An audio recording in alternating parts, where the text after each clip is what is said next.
500 years ago, he washed ashore the sole survivor of a shipwreck. And upon the skull of the man who killed his dad, he said, I'm mad, I must eradicate piracy, injustice and cruelty, and all my sons will follow me, so evildoers will believe that this man cannot die. The Phantom! The ghost who walks. The Phantom! Enemies beware, the Phantom's always there, but you won't mind the Phantom. Hey, g'day everyone, and for those who came in late, you're listening to X-Band, the Phantom podcast, as mentioned on Sammy J's radio show on ABC Melbourne. This is episode 158, and it's a comics and news episode. My name is Stephen East, and I'm joined today by Jermayn. How are you going there, Jerm?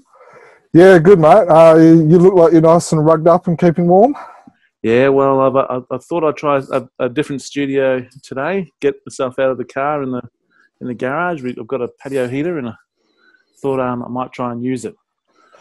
Awesome. No, it's good to be here. It's nice and cold everywhere. So, no, it's good. It's good to be talking fandom on a Friday night. Absolutely. And Dan, how are you going there, mate? Yeah, very good, Stephen. Delighted to be here again, as Jerm says, on a Friday night. It's actually the last day of term for Queensland State Schools, and so there's just a general air of joy in the air up here.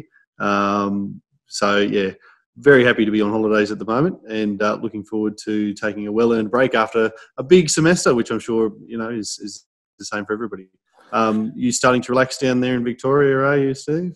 Yeah, it was Victoria School's last day of term today, and it's been good. Dan, are you growing a comb over?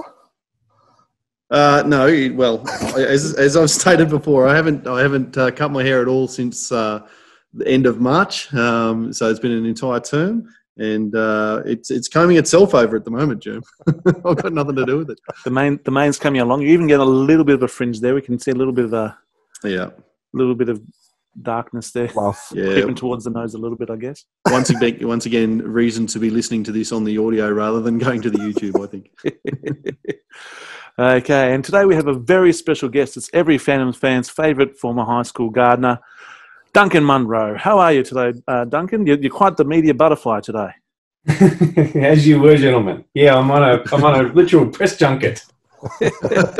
Two speaking engagements in one day. I don't know what to do with myself.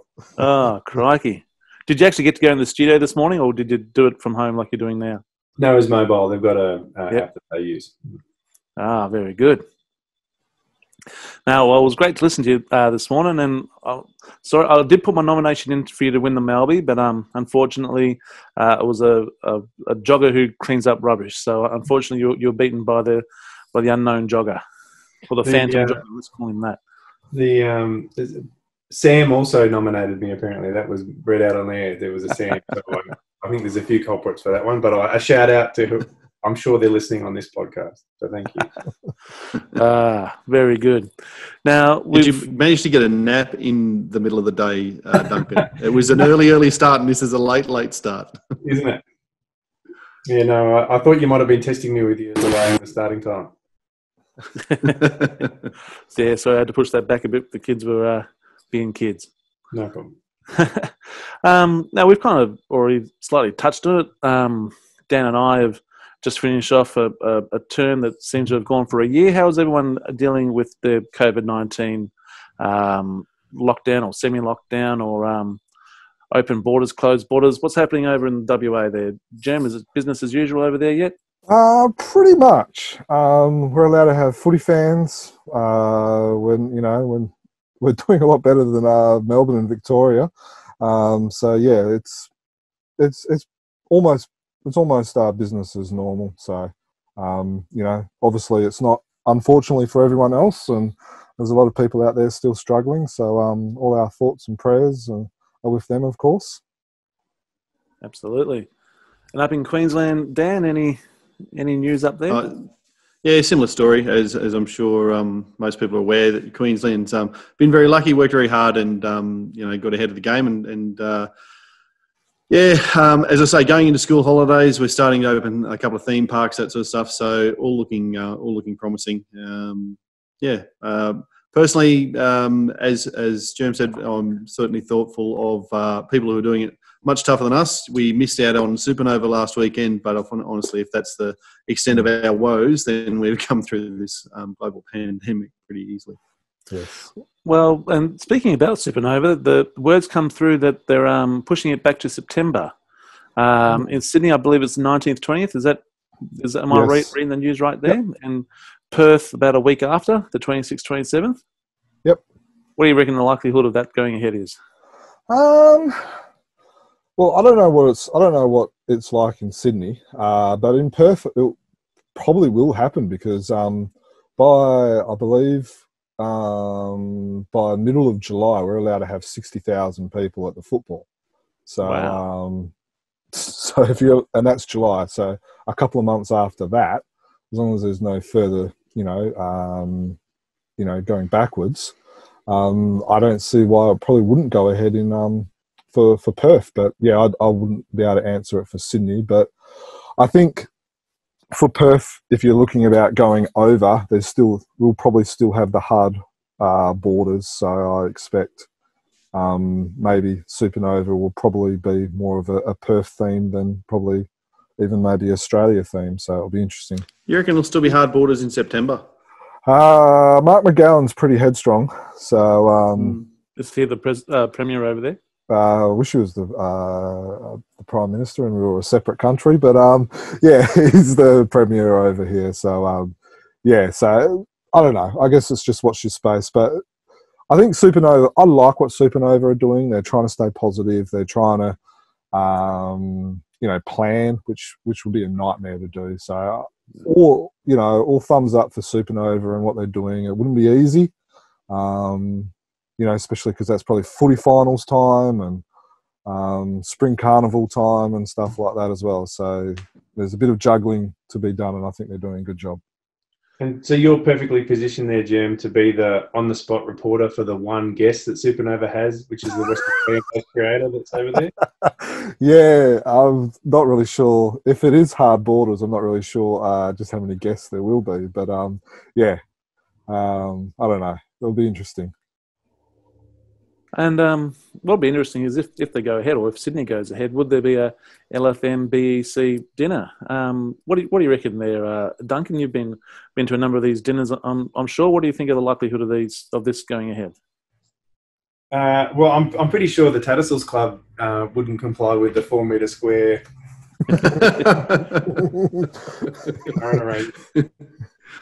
No, I think it needs to be. It's up to people what risks they take, I guess. But I also wouldn't want to put too much of an expectation on the fans or pressure on them because there's still so much that's unknown about the situation that we're facing, and I think Australia's just been very fortunate. Yeah, very lucky. And I think we. As much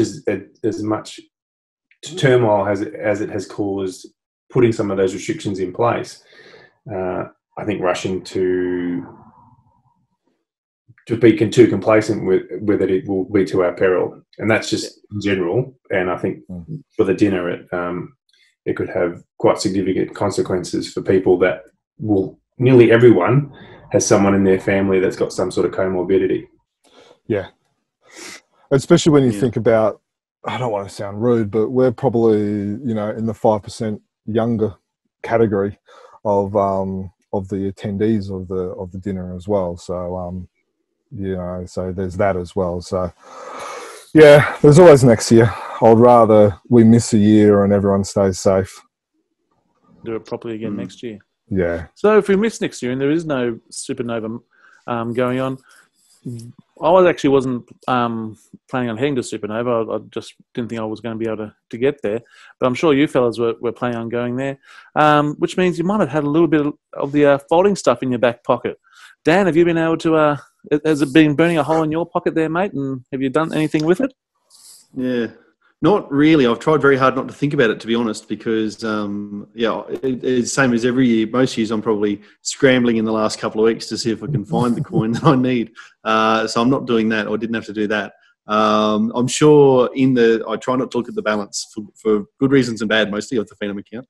And so I probably bought a few more comics and a few more little things incidentally than I would have otherwise, and not worried about it too much. But no, I haven't gone and made a big purchase to supplement my little June addiction. Very good. I'm in the same boat, which now leads me to with the two fellas with the big pockets. What about you guys? You're just keeping it there, storing it for next year, or have you been able to lash out on an item you've been searching for? Well, I've got a couple of Australian artists to do some commissions for me, some sketch covers. So that was one of the things that I did want to do, was to support a couple of local artists.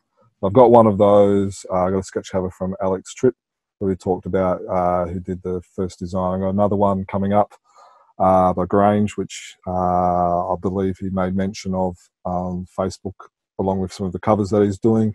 And then I brought a couple of other pieces, some original artwork, a Norwegian pin set as well. That's been I've been trying to find for about 5 years. So it's fair to say that the money has now gone. And it was definitely burnt a hole in my pocket. It was good. I enjoyed spending the money, and I will say that I don't want to sound rude or anything like that, but I think I'd rather buy what I managed to buy than stuff from, what was, likely to come out at the Frew booth, because that's probably still to come. So it's nice to be able to, buy this other stuff. So, yeah.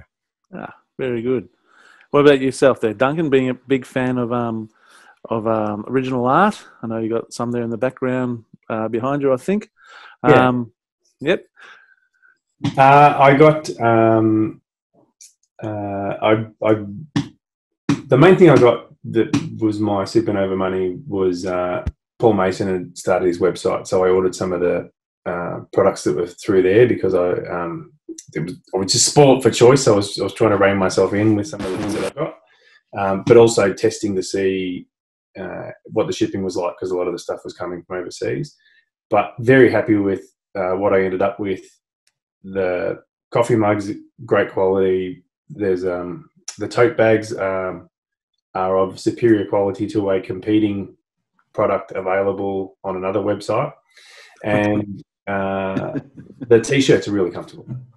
But I strongly suspect that I have a unfounded theory, I should say, that Wulfric Media may be behind some of the Supanova cancellations to try and steer towards their...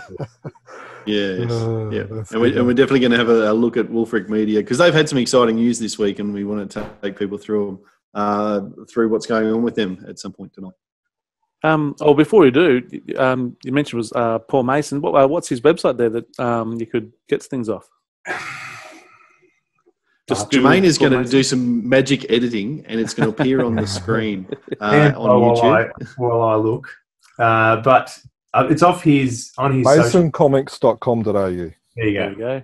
masoncomics.com.au for all your for another pathway to your Phantom fan merchandise. Now, quick question, Duncan. Did you shrink the shirts, or did you on purpose buy them a size too small? A lot of my Phantom when I buy from overseas, they come too big. And if they're too big for me, that's a problem. But so I went extra large instead of extra large, and I think it fits me. I'm very comfortable. Is that what you're wearing now? That with the mask, or is it a different one? Now this was Scott Boxley. Yes. Loxley. Yeah, that's it. Well, hearing that the t-shirts are big, that's music to my ears. I might be able to buy one then, because I am an extra large gentleman, and depending what shop I'm in, it might be an extra large gentleman. So wearing the 6 layers and the duffel coat probably doesn't help you, mate. Well, I am. Hang on. for those of you who are watching on the video, I do have my happy fan. There is a shabby There we go. under all that. Okay. So, dear listeners, if you've been able to actually spend your Sydney Supanova money, let us know on the socials if you've been able to pick up a bargain or been able to pick up an item that you've been after and you actually found yourself with a bit of money to spend. Let us know. It'd be great to hear what you were able to pick up. Yeah, I really liked Chris Hills. He picked up some Russian dolls. I saw that today, actually. I'm glad he accompanied the post with what the actual Russian dolls were. The babushka dolls. Yeah, the babushka dolls. And rather than, because if he said that he just picked up some Russian dolls, it might have given a few people the wrong impression. Poor fella. And just recently, we've actually had a couple of catch-ups. We've had a special one for patrons, and then we had another one for any Phantom fans. That I think was that just last week? Yes. Yeah. Oh, this term seems to have gone for a year, so it could have been last month for all as I know. So, Yes. well, we enjoyed it. I know I did for the time that I was with it. So, if you're keen on having another catch-up, let us know, and we'll see if we can arrange another Zoom catch-up. And again, hit us up on our social media. And here's a nice segue. So if you're listening to us, you've just stumbled across us on your local streaming service, or you've come across to us because you heard Sammy J give us a bit of a plug on ABC Melbourne Breakfast this morning, or on Friday the 6th. Yep, so you can hit us up on Facebook. We've got chroniclechamber.com. We're also the Phantom Collector group, so you can find us there. On Twitter at chronicle_tweet, Instagram at Chronicle Chamber, YouTube Chronicle Chamber. I think that's it. You can email us as well, chroniclechamber@gmail.com, I believe. Did I miss any? It's been a while since we've done the socials. Been busy with the term. Now, we've got is this a new publication? I'm unsure on the Bastei Freune number 50. Yeah. Okay, so that's this one here. So if you're on YouTube, you can see the magazine that I'm holding up. It is a cracking magazine. We've got a review and all the information on our website and also on YouTube. So basically, if you haven't gone on the website, I'll give it to you briefly. The guy who we are doing an interview with at the moment, so that'll be on the website very soon. The guy who produces these magazines, he's a Bastei, which is the German publisher. He's a big fan of their stuff, and so it's like a tribute magazine, and there's interviews and bits and pieces from the whole publishing range. So this one focuses. Is he in Germany too, Jim? I'll be able to tell you that because I got a letter from him. Yeah, he is. Yes, yeah, he's from Germany as well. So, is it printed in red ink? No, it's not. This is printed in colour and black and white. So there's black and white. Again, you can have a look at it, on the YouTube video as well. So, but what's so special about this one is that recently there's been some people that have found some unpublished Phantom stories that were originally intended to be published by the German publisher back in '83. And then when it cancelled, the stories have just been lost. And they've almost 20 years, and they've just been found. Now, what's even more exciting, and this is an exclusive, this has not been published anywhere, including... You've heard it here first, folks. That's it, including by them themselves, that they are looking, there's likely 300 to 350 odd pages of lost Phantom stories, and they are looking at publishing them. So that's pretty exciting news. So so you can, if you're a completist, this is a magazine worth getting. If you like artwork and you like seeing artwork from around the world, and and stuff like that, it is worth getting. Is it printed in English or is it in German? Printed in German. So unless you can read German or you like looking at pictures, but most completists would find this very interesting. I know quite a few, and you can get it at Wick. What is it? Wick-comics.de. And again, all that information is on our website as well. But really enjoyed this magazine. Got it the other day, and I flicked through it a few times. Very good. Now, we mentioned in passing a moment ago about Wulfric Media. They've been very busy on the socials lately. Dan, have you got something to share with us about that, about Wulfric? Yeah, I thought I would literally do some sharing here, Stephen, because Wulfric Media has come out with some big news in the last few days that they've signed the contract with King and are now with King Features and are now actually ready to. Where are they? They're ready to. They're about a month away from fulfilling their orders for the good mark rings and that sort of thing. Oh. So I just thought what we might do for us to have a discussion about is to just have a quick look at the catalogue that Wulfric have designed. And Duncan made a fairly snide remark earlier about the potential costs of these jewellery items, and it must be said that they're not cheap. But as you can see, if we look through the catalogue, there's a big range of stuff that they've got there, and some really beautiful looking things. What are your thoughts on put the cost aside? Put the cost aside for a moment. What are your thoughts on what the quality of these things look like? Well, it looks good in the picture. Now that I've just maximised it so I can see it. Yeah, judging by the picture, I think it looks good. I haven't looked at the. Now that I'm looking at the price column, they'd want to be good. The ones that I like the best would be those dog tag ones, the Jungle Patrol dog tags. They're ones that I actually like. I like the look of.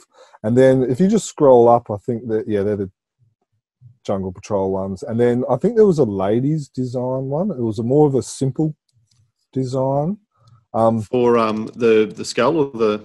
So there's a lady's skull ring. Is that what you're talking about? Yeah. They're probably the rings that I like the best. Not that one. I think it was up a little bit. Might have been the good. Yeah. So like this. Yeah. They're kind of the ones that I personally actually appeal to me, and maybe it's because they're more of a minimalist design.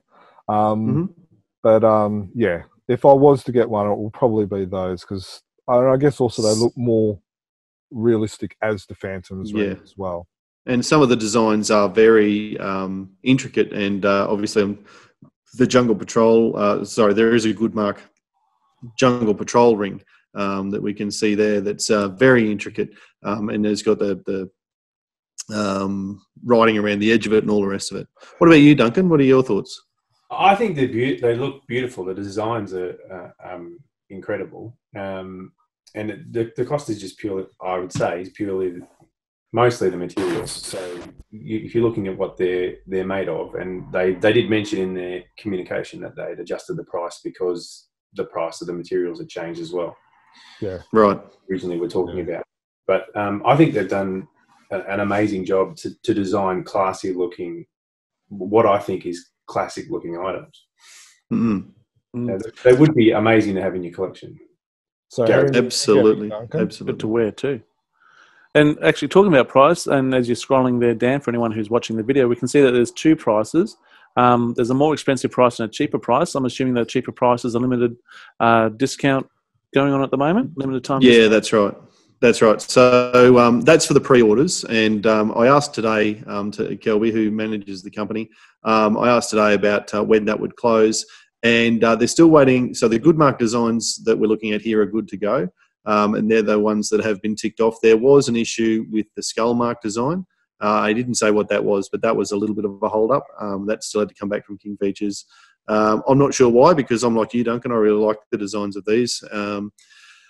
But anyway, once that gets ticked off, then the pre-orders will close and the more expensive price. And you're absolutely right, Duncan. It's got to do with the materials that they're made of, and it's all silver, sterling silver, 9-carat gold, and it's the weight of the material that leads to the cost.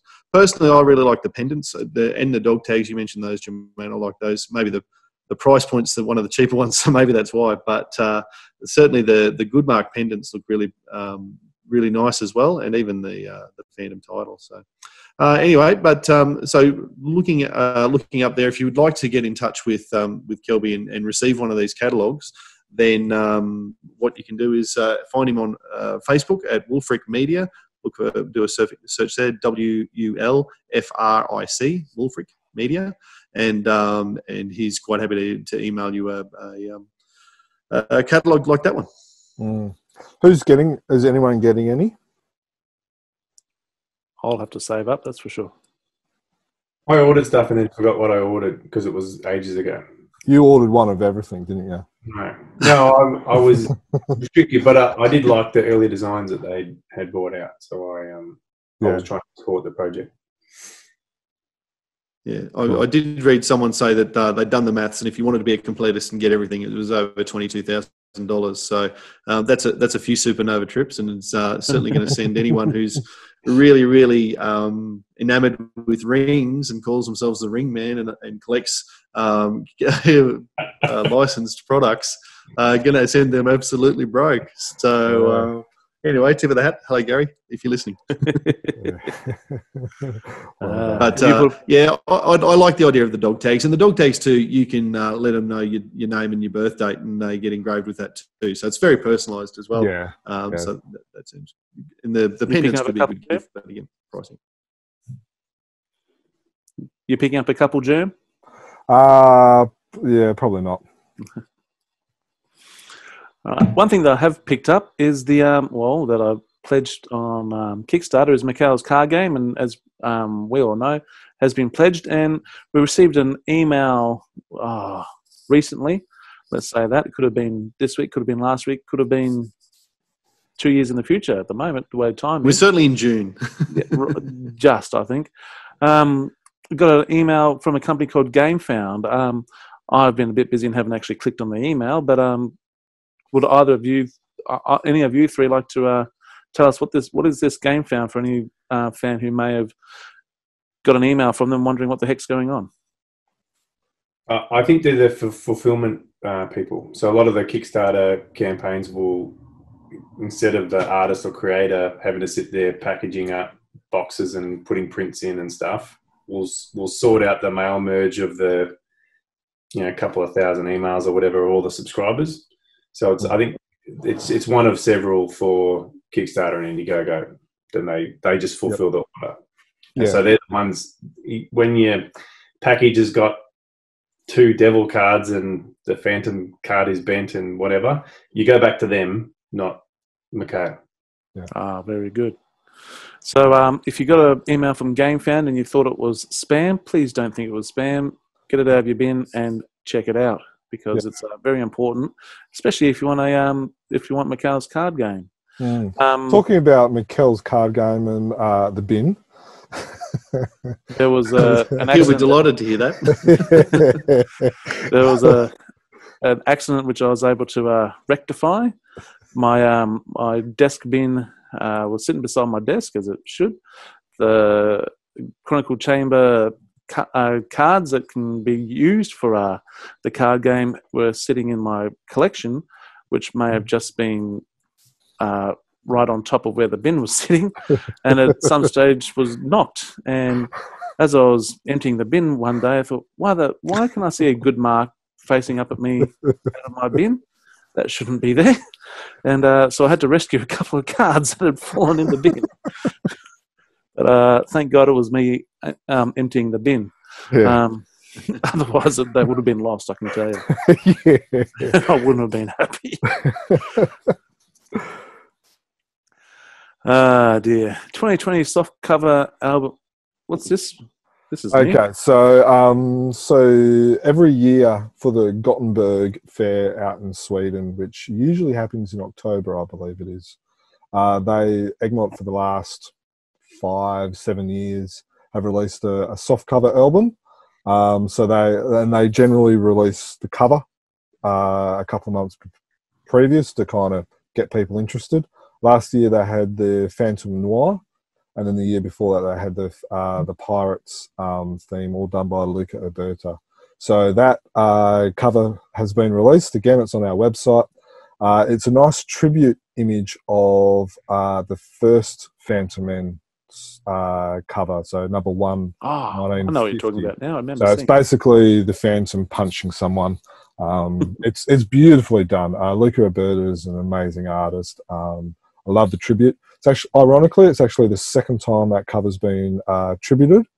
The first time was by Sal Veluto back in issue 1500. So, yeah, big shout out. If you're a completist and you're looking for that, you know, you can usually get Ivan Peterson usually sells them from his web store, or you can get them online, or you just, one of the best bet is just hook up with or maybe don't hook up, but befriend a Swedish fan and do a bit of a swap or something like that. That might, you know, and then you can get yourself a cool comic, and then, you know, they can get some cool comics as well. So it's a very nice cover.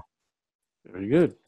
Keeping the international flavour going, Regal Publishers, I believe they're the Indian publishers, aren't they? Yes. They're publishing in English, likely in July or August. Jermayn, are you over this one? Yes. So Regal Publishers, they've been doing Indian in their Malayalam language, I believe. I've probably butchered that like everything else. But yeah, so the first issue will be released likely July, August. It is kind of pending the COVID situation in India. I believe that is going okay. Yeah, so, but it's huge news. This could be the first time since mid-2000s, so first time in about 15 years there's been English Phantom comics published in India. And, you know, for the Phantom to survive and to become, to reach 100 years plus, we need the Phantom to be published and read in India. It's not being published at the moment? They've been doing it in their local Malayalam language. Yeah.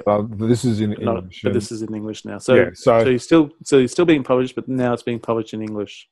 Yeah. Over in India. Very good. And it's big news. It's exciting news because there's a lot of Indian fans from the Indra comics or the Diamond comics and stuff like that that are just, you know, ready to eat their comics, to read them, devour them, and, you know, get stuck into them. So it's exciting news. And yeah. And you'd be getting a subscription, wouldn't you, Jim? Yeah, already sorted. With that was a half joke there. Yeah, no, with the Malayan ones, I get about 4 or 5 per issue and stuff like that. So yeah, so it'll probably be very similar as these ones. What about Dan? We got it. Oh no, I won't be getting them. But it was really we got a taste for the appetite, if you want to continue the metaphor, Germ, of Indian fans last weekend when we had the Chronicle Chamber catch up, and we had a few Indian fans join us as well, and very passionate. You know, very passionate guys. Yeah, and we had 4 of them. Yeah, so it was. Yeah. So that was, I thought, a really good representation, and you know, as I think Duncan said before, about might have been before the podcast recorded, about how we had fans from all over the world. It was really good to see a good representation from the subcontinent. So. Yeah, definitely, absolutely. Do you collect the foreign language comics, Duncan? I usually only get a sample of some, and so I've got most of the ones I wanted, except for some of the really hard to find ones.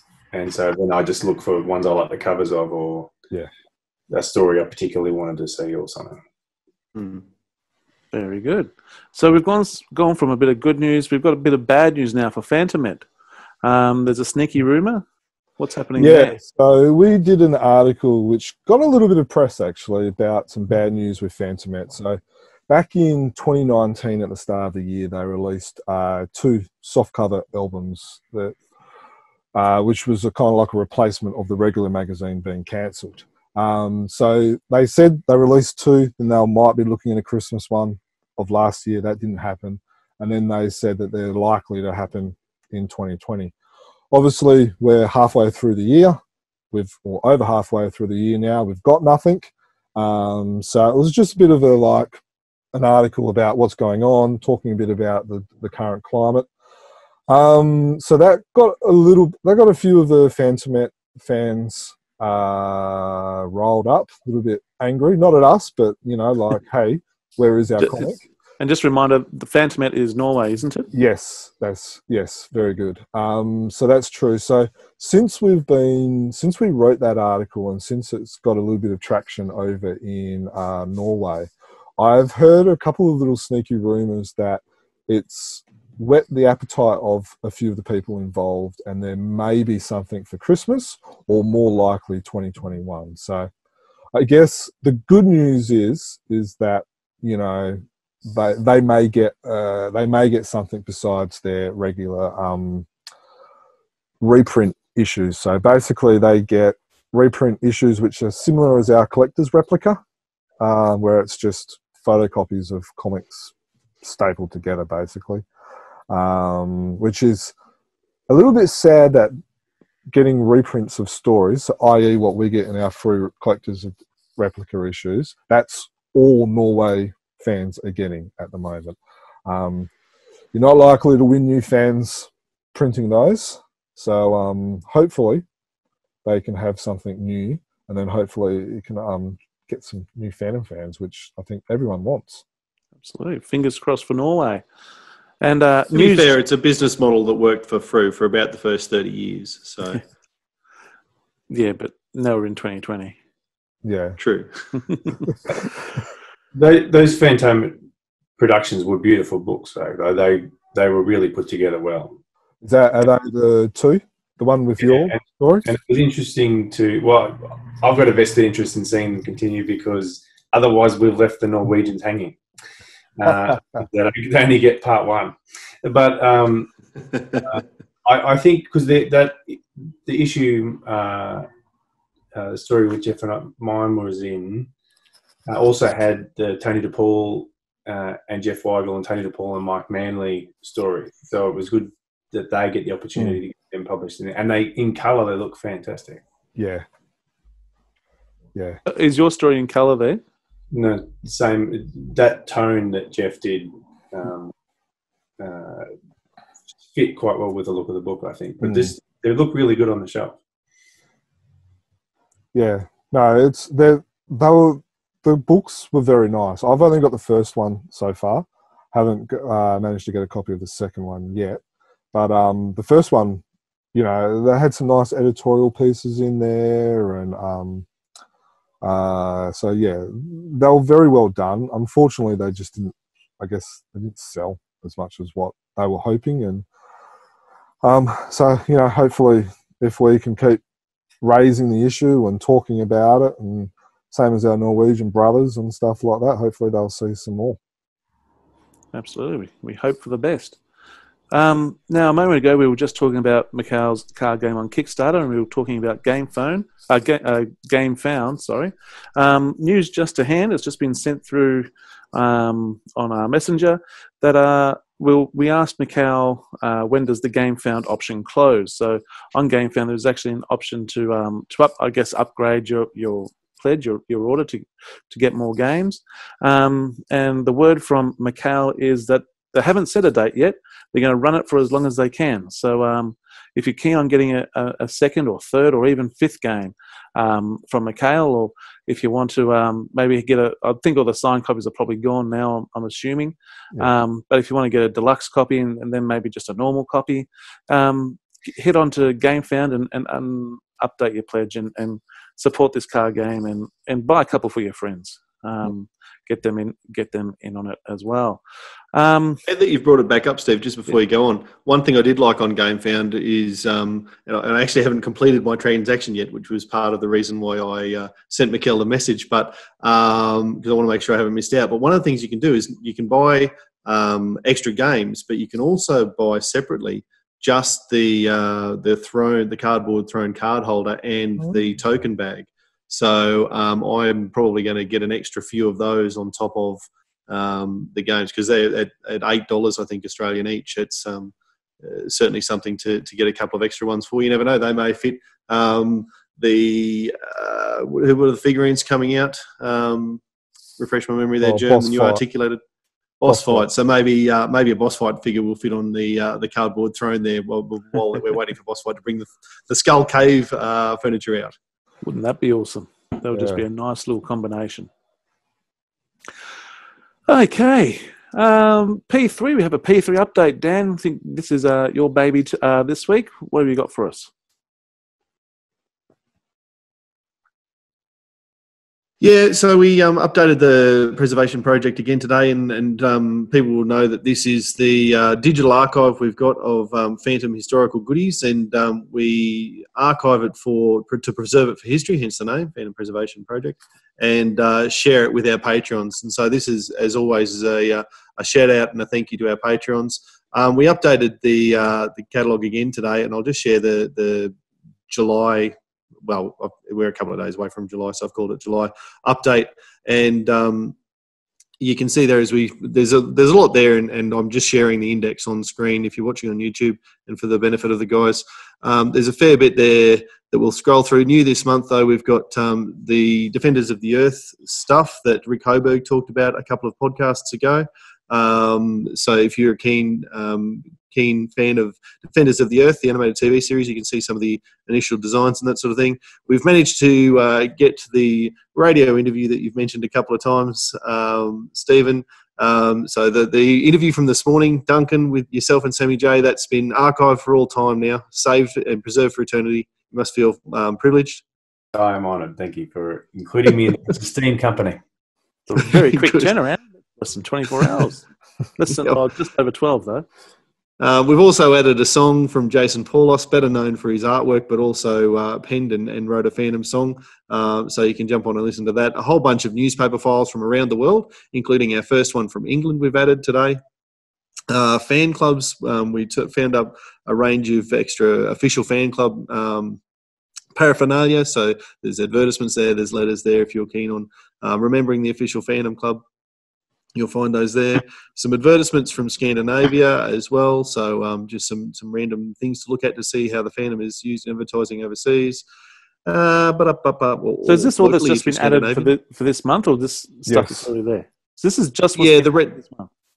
Well, it's essentially 2 months, I suppose. It's about 6 weeks since the last update. Just the red stuff. Oh, just the red stuff, not all the stuff in black then. Oh no! If you're watching this on YouTube. If you're watching this on YouTube, this is the extent of the whole kit and caboodle of the P3. The last couple of things we added are a few videos of Chris Smith's collection that were filmed in the 1990s as he had it set up in. Which city was that? I was going to say Baltimore, but I feel like that's wrong now. No, Baltimore's California. Yeah, California. Which is not a city, obviously, but it gives me a big target to hit. He's there somewhere. Yeah, and he's in Las Vegas, I believe, at the moment. Right. So there you go. I'm not sure if that's 7 or 8 pages or whatever it is there total, but that's the extent of the P3. So thanks very much to our patrons. Without your support, and Duncan, we're happy enough and thankful enough to count you as one of those. So thank you personally. And also to everybody else who's supported us. We have had a few more people sign on in the last few weeks, and we really appreciate that. Steve, have you got the list of names there in front of you? Yeah, I've got the list of names here. So welcome on board Gary Storrs, Jeremy Klein, Kyle Miller, and Craig, surname unknown. Thank you for your support, for your patronage. Yep. Yeah, and if you'd like to support Chronicle Chamber and what we do, and certainly preserving Phantom history and all the rest of the stuff that we do, just go to our website, chroniclechamber.com. The Patreon link is at the top of the page there. Or you can, of course, go to Patreon and search for Chronicle Chamber. You'll find us that way too. But so a small thanks. And I think we've got another Patreon competition coming up at the end of winter, which is only about a month away now. So keep an eye out for that one. As one of your Patreons, it is you will get lost looking through the stuff that you've put on there. It is fascinating to go through, and if anyone's on the fence about whether they should subscribe, it is well worth the price of admission. Thank you. Thank you. That's awesome. Good. Yeah. No, I really appreciate it. It's we've probably got about another 50 odd articles and newspaper stuff to scan and stuff like that as well. So it's good fun. I'm enjoying going through them and reading them and stuff like that as well. One of the things that I really like, I'm not sure if it's up there at the moment, is there's some stuff on the year of the Phantom expedition from 1991, I believe.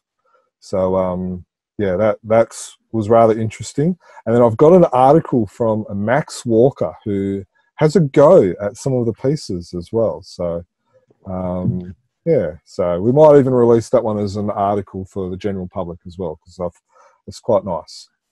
Very good. There's one of the next updates too will be. Oh, go on, Duncan. Sorry.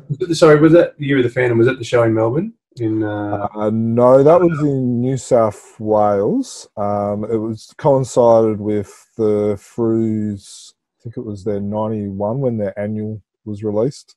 Okay. So around then. So a few people went, a few of the oldies. So us young whippersnappers would have probably missed out on that. Okay. Thank you for all those updates on the news. There's no other stories that have just come to hand before we get into reviewing our comics? Nope. No, and I don't think you get much higher praise than Mr. Duncan Munro saying that you should join the Patreon. So if Duncan, it's an old jungle saying, if Duncan says it's fantastic, you should join as well. That's it. Before we accept that endorsement, I probably do have one important question for you, Duncan, just to really solidify and emphasise your Phantom credentials as a Ghost Who Walks aficionado. What year did the Phantom first appear in the news script?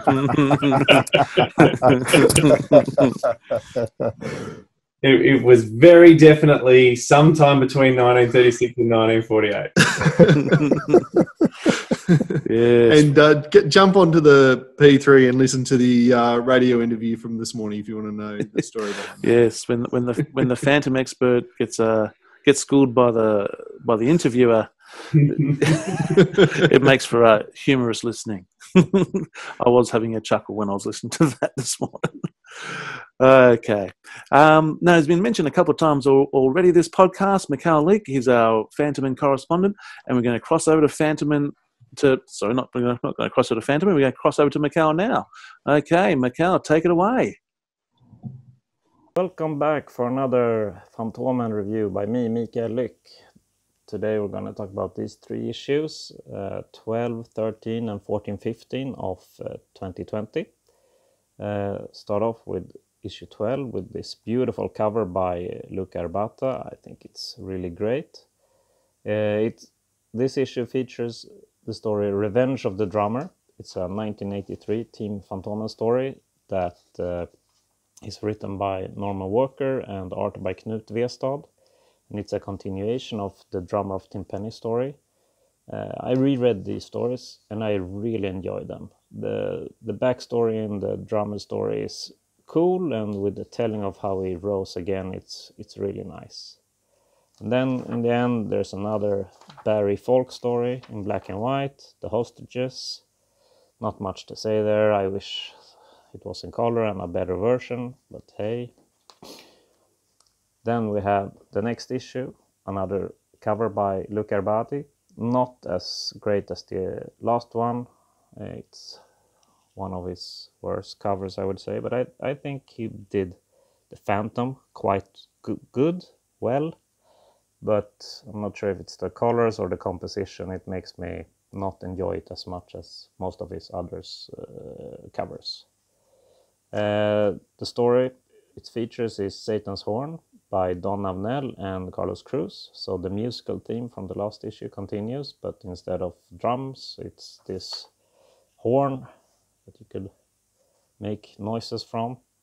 In the story, Guran and Phantom is seeing a ghost of an earlier Phantom that is supposed to be the 13th Phantom, and he apparently took care of some evil men during his watch, and the descendants of that man is now in search for the artifact. I really love this story, but the ghost parts makes me enjoy it less. I think they didn't have to use that. And then in the second half, there's another Barry folk story, and the Embassy Siege. Yeah, same comment as I've had for most of these. It's too bad it's in black and white and not the best version of it. But then there's a nice surprise. Yay! A one-page of newly created content by Allan Sonne. Isn't that Mikael Sol? Yeah, it's a one-pager. Fun to see something new. I enjoyed it. So that was great. Then we're getting to the last issue with a Solstrom cover.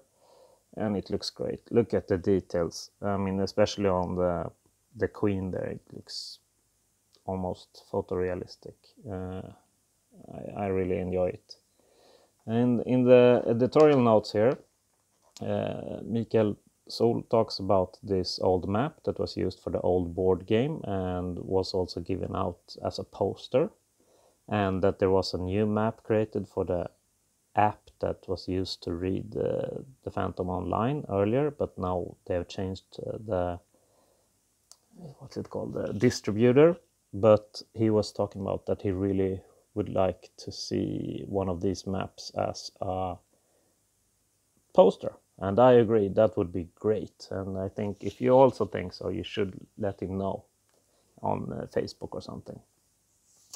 So back to this story. The main story is the conclusion of the Secret Theater arc, the 3rd chapter. It's called The Secret Theater Part 3, The Final Act, is what I would have at least translated it to. Or The Final Show, maybe. Yeah, written by Romerti and drawn by Leppinen. And it's a great conclusion story-wise. I think it's... I was on the fence on the first 2 parts, but I think they really nailed it here. But if there's something I would have changed, it like the climax is a bit short. They could have given it a bit more of a fight, a bit more action sequence on the final fight, but maybe they just wanted everything in and they had to pull some panels somewhere. So it's a bit of, you get a bit sad it's too quick of a conclusion after this long build-up.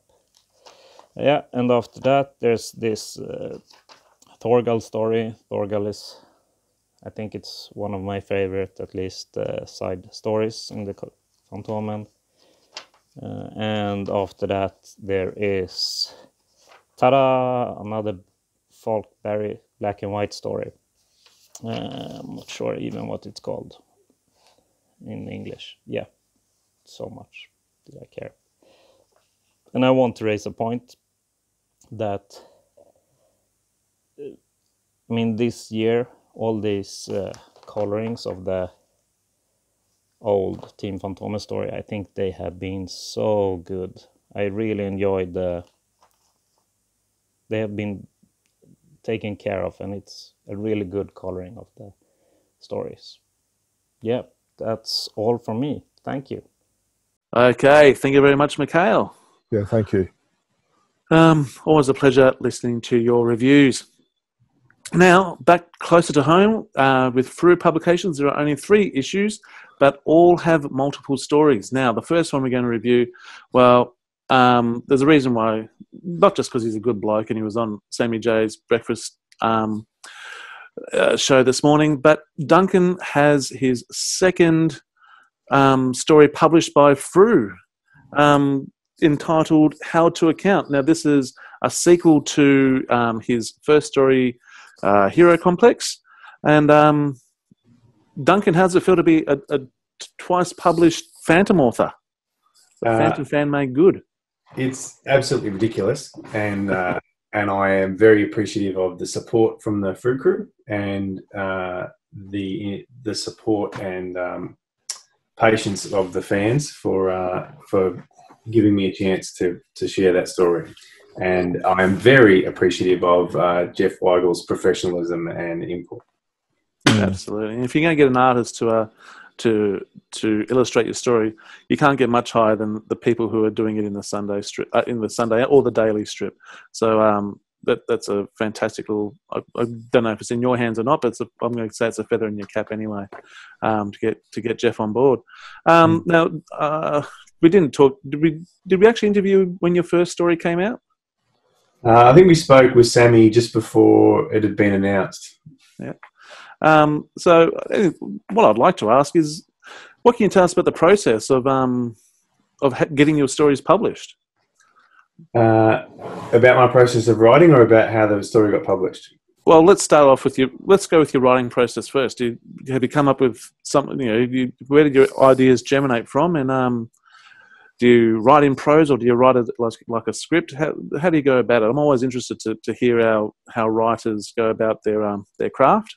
I'd been writing for a long time for myself, for personal reasons, like just to exercise my brain, and with the Phantom, I'd written some that will never see the light of day scripts and story ideas based off things that inspired me about the Phantom. And some of my practice scripts are based on the old trading card series. I had a pile of spare cards, and if I wanted to practice writing about the Phantom, I'd pick one of the cards and make a story off the card. What a brilliant idea! And that just because the best advice I got about writing, because it's always been a passion of mine, was from a best-selling author who said, if you write one page a day, at the end of the year, you'll have a book.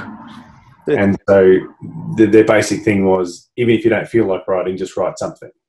And if it's just, starting to do a dialogue or writing a bit about your day or whatever. And so doing this exercise with the cards was a way that I came up with some different perspectives on different things you could do with the character.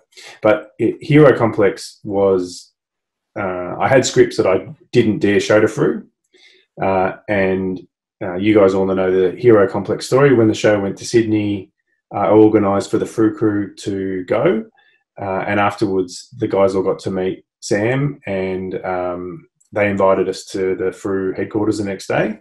And so we went there, and like a couple of kids in a candy store were drooling over everything in the and seeing how the sausage was made. And Dudley and Glenn and Renee were fantastic hosts.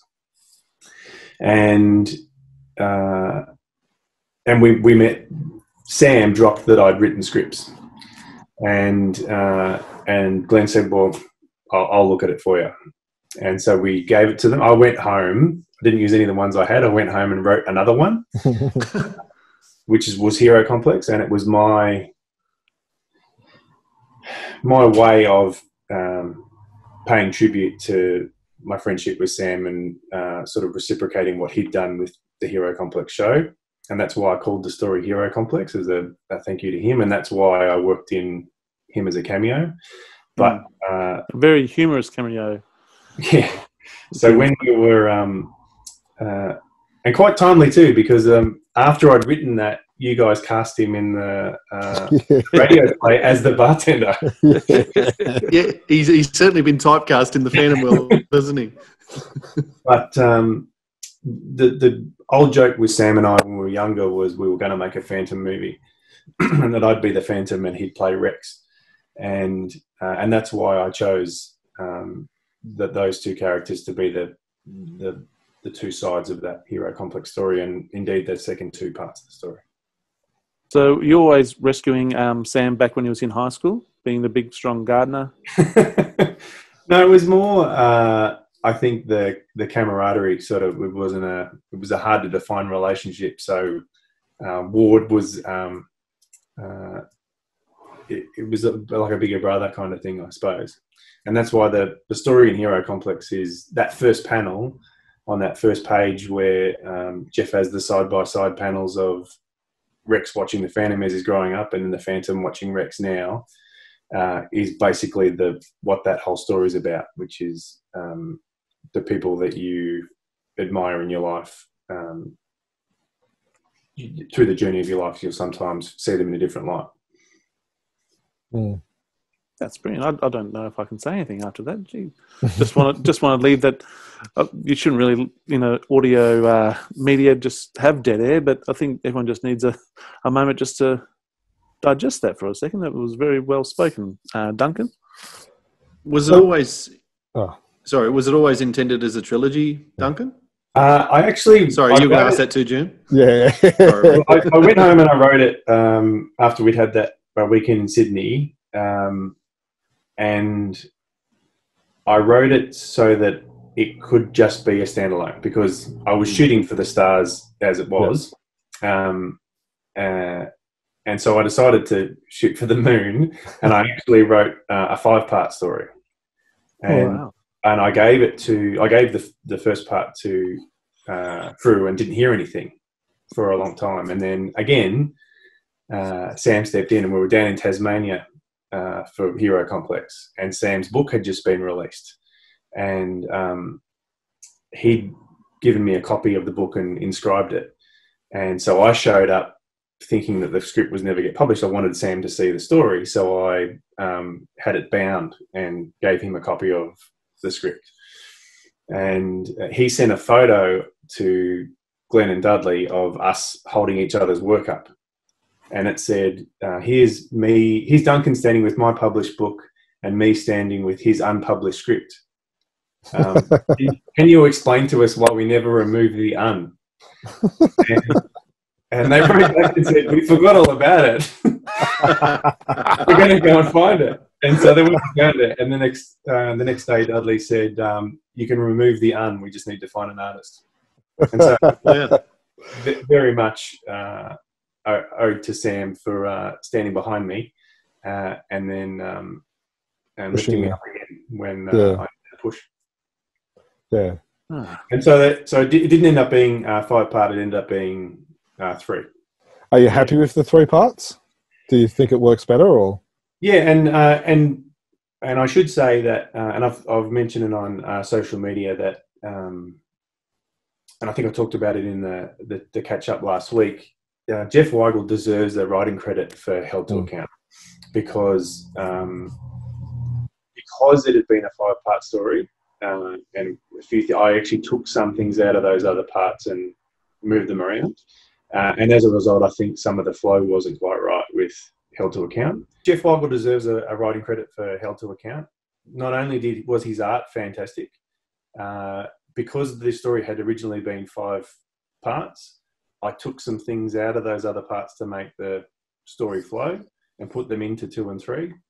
And there was some page limitations with Frew. So we had to make some economies with the story, but Jeff's input and his to not just to the excellent art, but to the story flow and the story structure and some of the dialogue really elevated the story. And he was patient enough to take the time to show me that. Well, that's awesome. How does that conversation go, Duncan? Are you emailing back and forth? Are you catching up on Zoom these days now because everybody does? Or it was us talking directly. We should have been going through Glenn, but he was busy, and I think to make sure that we weren't operating at cross purposes, I wanted to make sure that the corrections were in line with what Jeff wanted. So I contacted him with Glenn's permission. And the big sticking point was he hadn't seen the 3rd part. Yeah. And so he was trying to figure out how to portray the story, but he didn't know where the story was going. And so I sent him the script for the 3rd one and he went, oh, yeah, that makes sense. And then because he had that missing piece, then he was able to find where the gaps were that I wasn't filling in that story.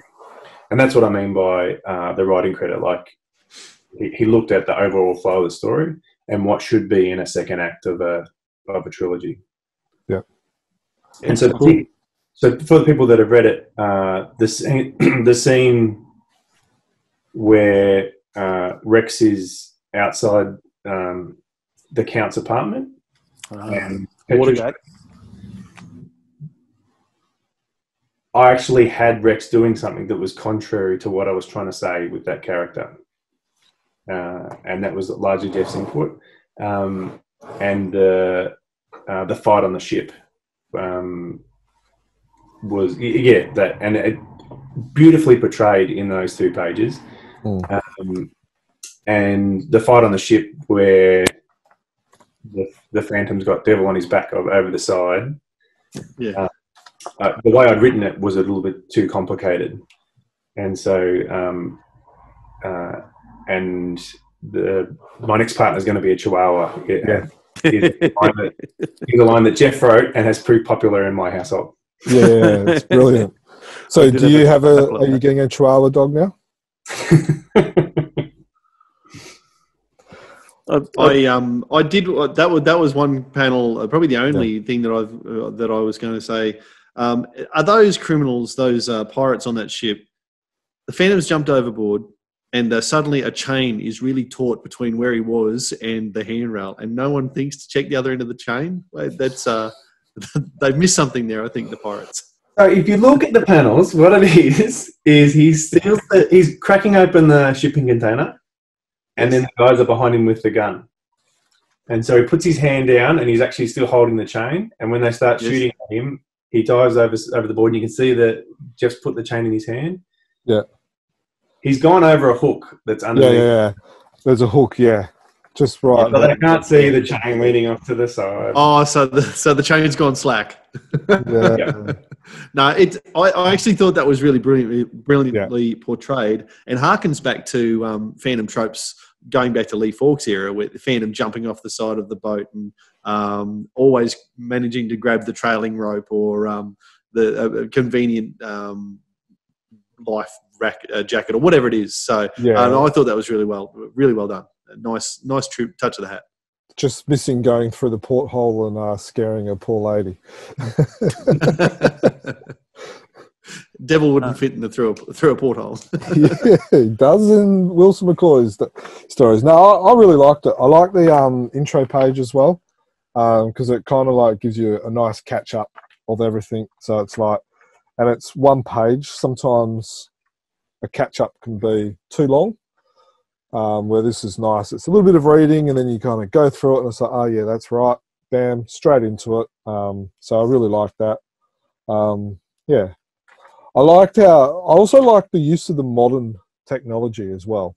So, you got like the drones, the mobile phones and stuff like that. One thing that sometimes could be labelled at the Phantom is that it can be a bit old school.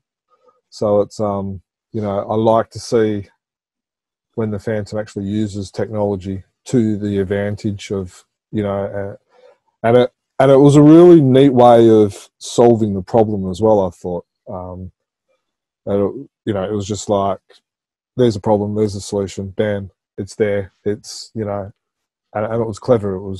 And it had it enabled the Phantom to spend some time with Princess Alicia as well, which kind of helped that, that dynamic between the two as well. I was a bit careful with the technology, because I think there is a place for things like the monkey mail and stuff, and radio communications, and even jungle drums.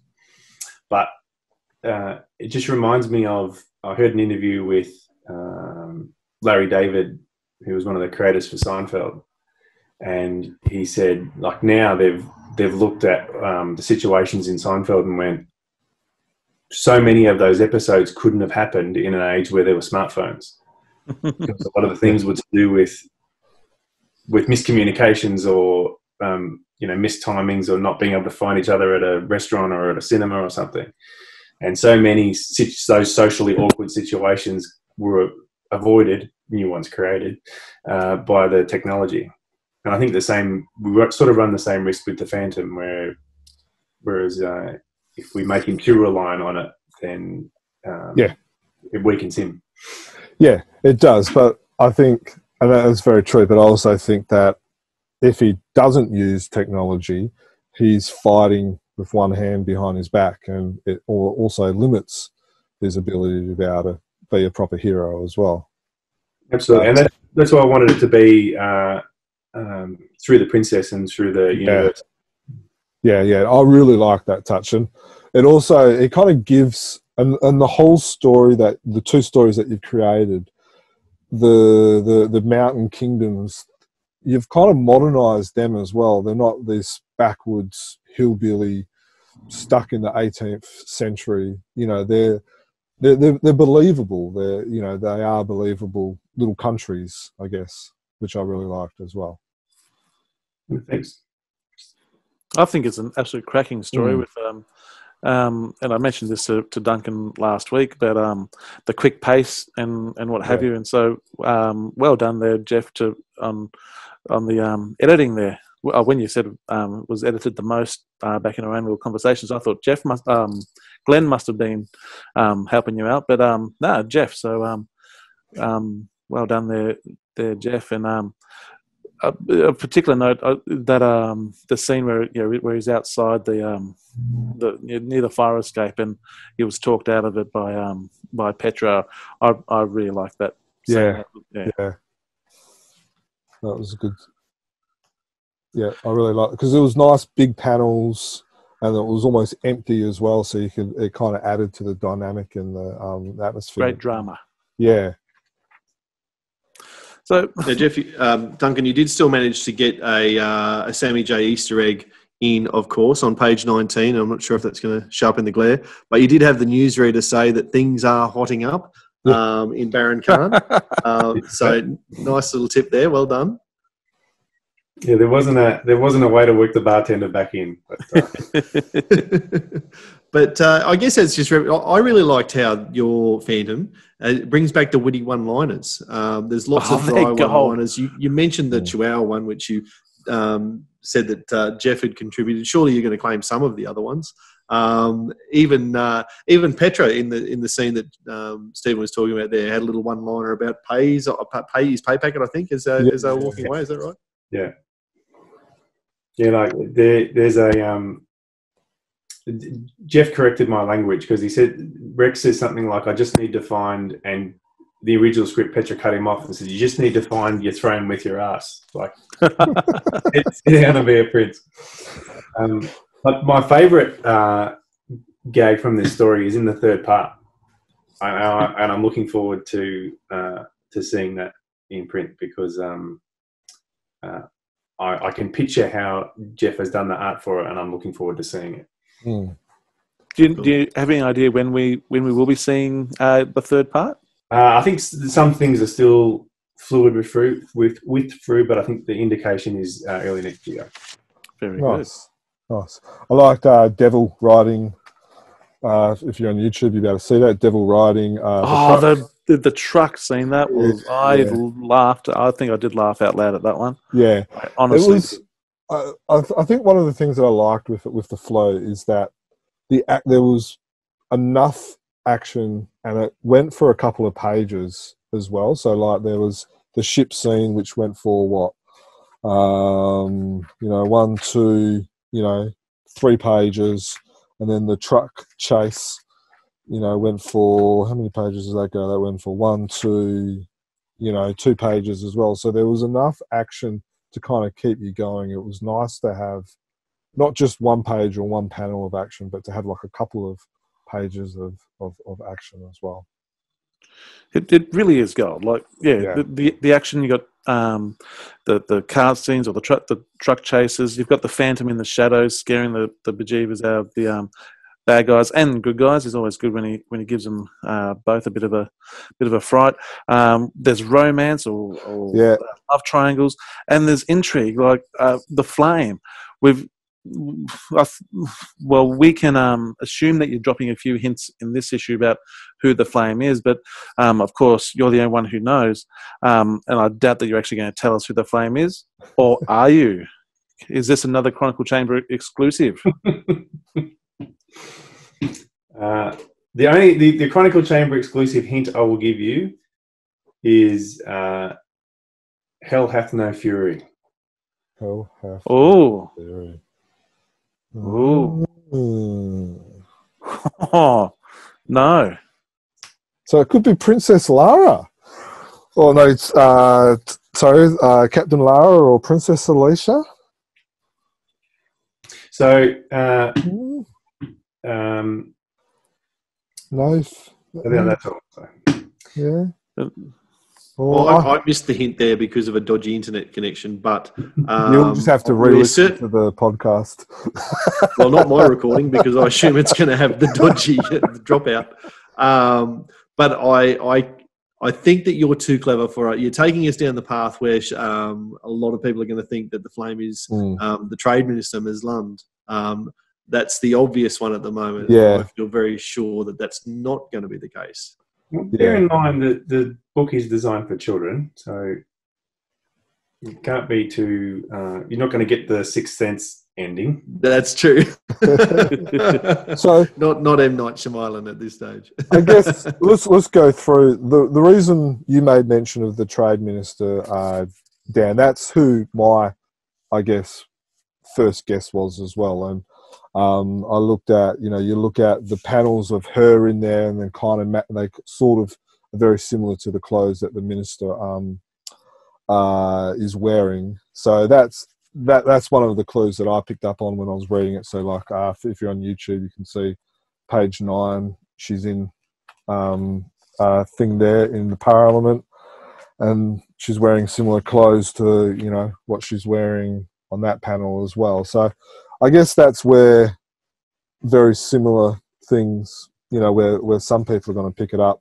The problem that I do have is with that theory is on page 26, which is the last 3 panels. It looks like the flame is wearing a bracelet. There's a bangle, and there's. I'm just looking. The only people that wear a bracelet is actually that I've actually found going through it all. Samarika is Princess Alicia. That's her friend. Yeah, but Princess Alicia's wearing one on that panel, which is at the top of page 21. And then I couldn't see one on the friend. Yeah, I did. I'm sure I did. I'm going with the friend now. I'm going with Samarika. How does it feel to have your work picked apart live on the podcast, Duncan? I'm just enjoying that you're having a conversation about it, which is what the point of doing that in the story was for, was to incite your interest. But looking at the bracelet might be like the Phantom in the Phantom's World story you're going to talk about, the disappearing ring. So maybe the flame takes it off and puts it on off panel. Yeah, maybe. A red herring, isn't it? Yeah, red herring. So sorry.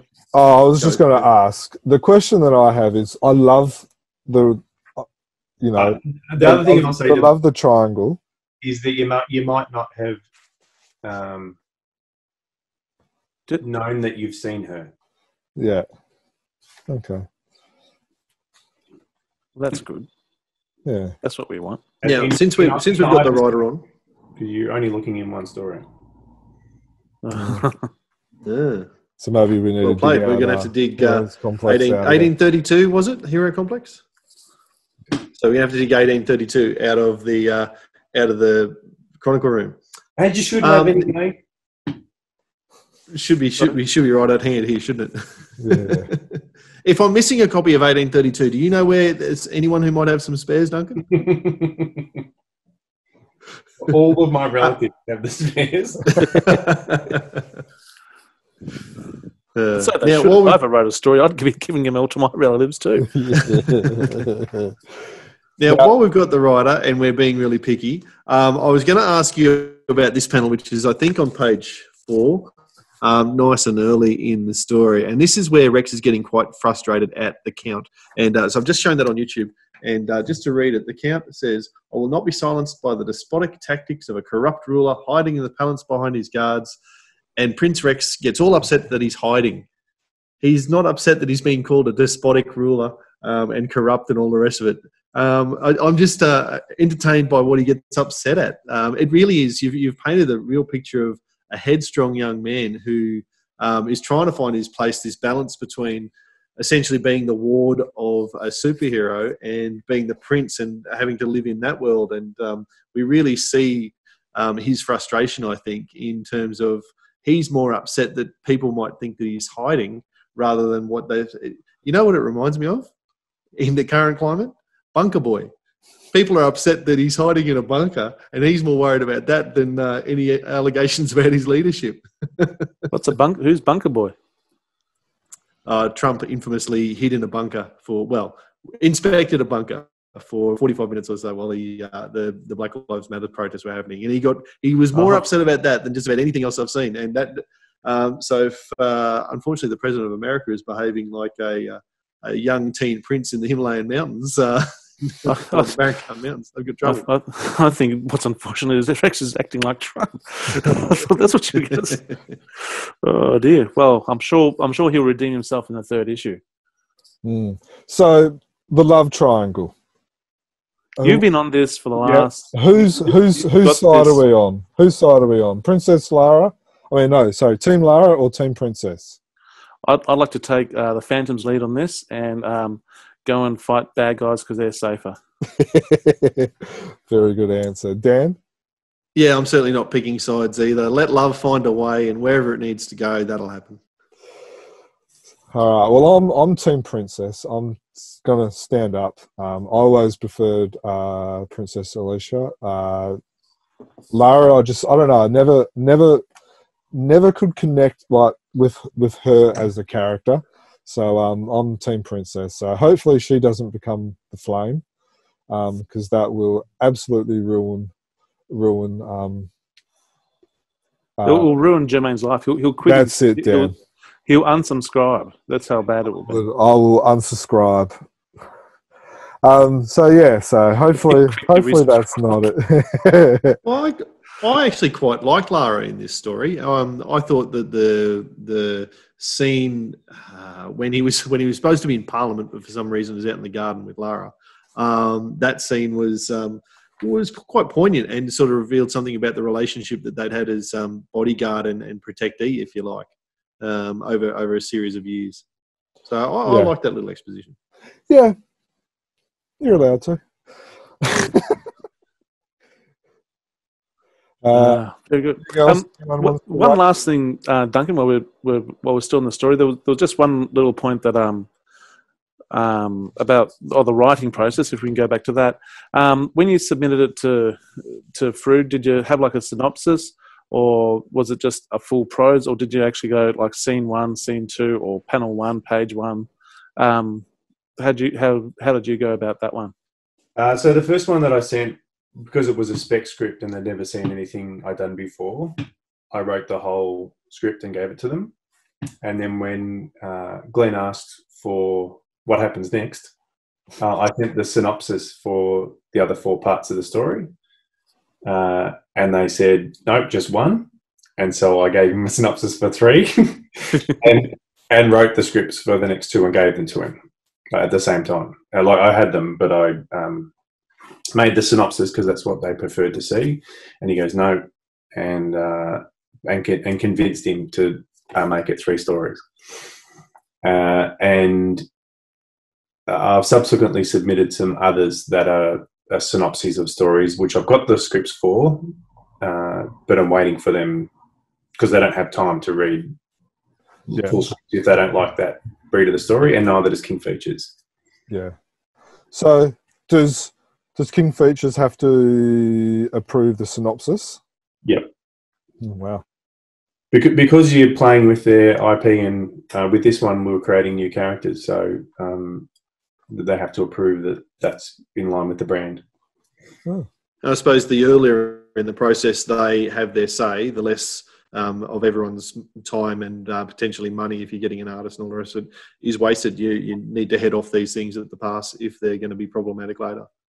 That's it, and the process gave me a lot of respect for the work that Dudley and Glenn and Frank and Shah do at the office, in the number of titles that they've got and the number of issues that how regularly they're bringing the issues out, and balancing writers, artists, and sometimes letterers, and then cover artists for all those different titles.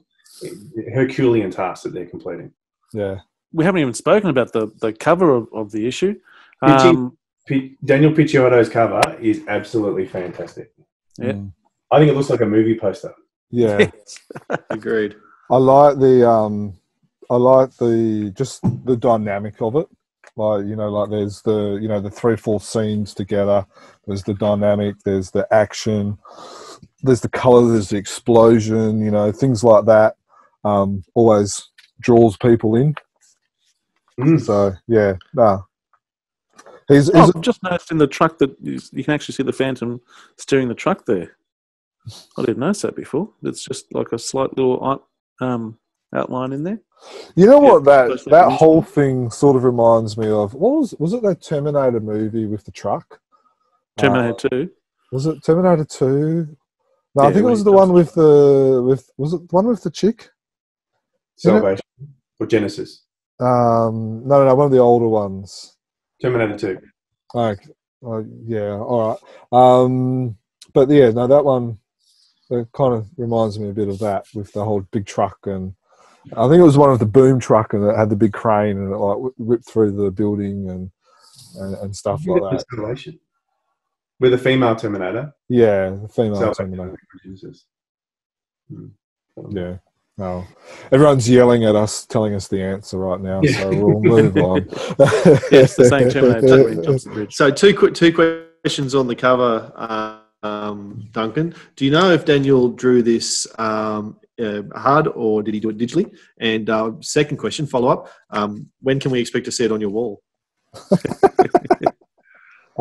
He did do it traditionally, and I've seen scans of it without the colour on it, and it looks absolutely amazing. He's likely to be in his folio when cons start up again, so we can show people. But it's been slotted to go against my wall when he's finished with it. As well it should be. There's no better place than you in your Skull Cove. But I was thrilled that he gave me that opportunity, because I have been singing his praises since I first saw his work. His cover work and his sequentials are absolutely fantastic. He's a very, very talented guy. He's a nice bloke as well, so which also helps. And like this, the cover that he did for the game and this, I can't see how he won't get more work with Frew. Yeah, he's just released his own. I think from memory, he's just released a new comic book that he's been doing himself. So hopefully that does well as well. Yeah, amazing, absolutely amazing work, and I think has knocked this out of the park. Yeah, he's done a stellar job, and we've spent all this time on your story because well, it's brilliant and it's new, but you share the issue with a couple of with the Lee Falk classic, the Wulfric, and we have the Looters by Joe Gill and Pat Boyette. I'm unfamiliar with the Looters off the top of my head. The Wulfric I remember reading. I haven't read it this past week because I read Duncan's story, and then I read some of the stuff that I hadn't read in the Giant Size, which we'll talk about next. But does anyone else want to say anything about those two stories? Wulfric would be probably in the top 10, top 20 Cy Barry stories, I would say. And interestingly enough, if you like trivia, it is one of the... Actually, it would be the only Lee Falk story that has been redrawn for the newspaper. So there's something interesting, which I'm not sure if people will remember, but when Lee Falk passed away, it was redrawn by Fred Fredericks for the Sundays. There you go. So it's a brilliant story. Now, like I said, I haven't read it recently or in the past week. Do these two stories, for those people who are not familiar with them, do they follow on the same theme as How to Account, or are they just a couple of random good stories that Frew have put in there? Or even Duncan, did you have any say as to what stories can be combined with yours? No, I didn't get a say, but this issue was supposed to be the Supanova issue. So this was supposed to be a double size with the jam cover or whatever special thing that Frew was going to bring out for Supanova Sydney. Well, that must have been a thrill as well, and a letdown when COVID came down. But no, well, my issue, it wasn't going to be my story. It was a different story. Right. And so at very short notice, because of COVID, Frew have moved my story forward in the schedule to fit into that book. and because the page length and everything is decided well in advance, they had to find stuff to fit into that same allocation of pages. Yeah. So my story went in there, and then Wulfric's fit, and then I suspect that's why the Synod stories at the Charlton stories at the end, because it's the right amount of pages. It's only about 4 pages, and somewhere in that 4 pages he goes to Paris and comes back. But Correct. So it is masterful. Bit of look at my left hand while my right hand does this work by Dudley and Glenn to fit that in, and I could not be more honoured that there's a cover with my name on it and Lee Falcon-Saiberry's name on it. And Wulfric's is one of my favourite historics. I absolutely love that story. Yeah. And it was one of the early ones that I read and really enjoyed. And if you go through it after the podcast, nearly every page has a panel that you just go, that is a classic Phantom panel that I've seen on a T-shirt or a sticker, or it's been a cover of a Frew. Like there's so many, and I'll say that and then not be able to find one. But you're right, every page. But if you look at like that panel there, I've got what page is that on? Sorry, that's page 42. Yep. And it's when he's on the ship and he's creeping around looking at the who's on the ship and sussing it all out. And on the next page, which is 43, he's dropped the gun on he's bursting in on them and don't bother about finding me on here. Yep. And there's just it's just beautiful Saiberry work. There's a couple of iconic images on page 30 and 31. Down the bottom of 30 and the top of 31, a couple of iconic Phantom and Hero images. That panel you mentioned on page 42 of the Phantom. Sorry, Dan.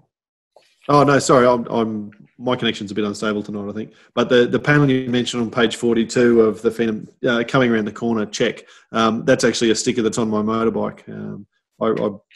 It's good to say. You're right. That's where I've seen it. It's a sticker on my motorbike. That's right. Here's another panel as well on page 38. You've got the ship, the fisherman with his pipe upside down. That panel has actually been reused by Fantomet in a couple of his stories as well. Yeah. So, but you're right. There's so many iconic images and stuff like that. There is one problem with it though, which, where was it? So the chain that the Phantom climbs up changes sizes. So if you, I'm pretty sure you can't pick Dudley on that one. No, you can't pick on Dudley. No, it's having a crack at Si. That's a dangerous business there. I think it's the perspective. It's where it is in relation to the Phantom. No, I don't think so. There's one where I think it's where the Phantom climbs up it or something like that, and on a couple of other pages, I can't actually find it now. I should have probably found it before, but there's one when the Phantom climbs up it, and then there is next to it that's different sizes. So I'll allow it. Yeah. I will forgive for the amount of masterpieces that he's put in this panel. We'll let him off for that one. I think it's just camera angle. I'm with you, Duncan. I think it's just camera angle and perspective that we're. If you're talking about page 53, you're on your own there, Jerm. We're not about to diss the master. We're going to throw you under the bus on that one. Yep, no, that's fine. Sorry. No, I was just going to say, what about looters? Let's talk about that 4-page. I'm with you, Duncan. The speed of that story is masterful. To go from being in the jungle and having your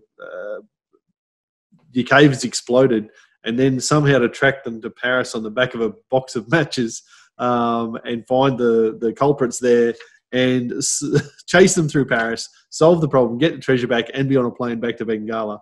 all in 4 pages, is masterful. You have to do take some plot jumps, it must be said. I do like he says something like they find French cigarettes at the crime scene where the caves exploded. And he says, French cigarettes you could buy anywhere, but this matchbook must be from Paris. And I'm going to go to that restaurant. Were the rest of you thrown by the first couple of pages where you had to read all the way across the screen, across the page? Yeah. And then I won't be now that I you've certainly explained it read to it me. in the I've read traditional it. format. Down here, I've gone, gee, that's really jumpy, and then had to go back and read it again. Yeah, they do have arrows. Did you not see the arrows? No, I did not see the arrows until I moved up to the start of the second page. So. Yeah, it's almost like the scan and the print. I don't know. It didn't make the art look that good. Like, just looking at this in the way it's been scanned and the way it's been printed, it's I don't know. It's almost something funny with it. It doesn't look as clean or so. It seems pretty typical of Charlton reprints as they appear in Frew. Yeah. I don't know. It just looked a little. I don't know. It just didn't really look as nice as I've seen some others.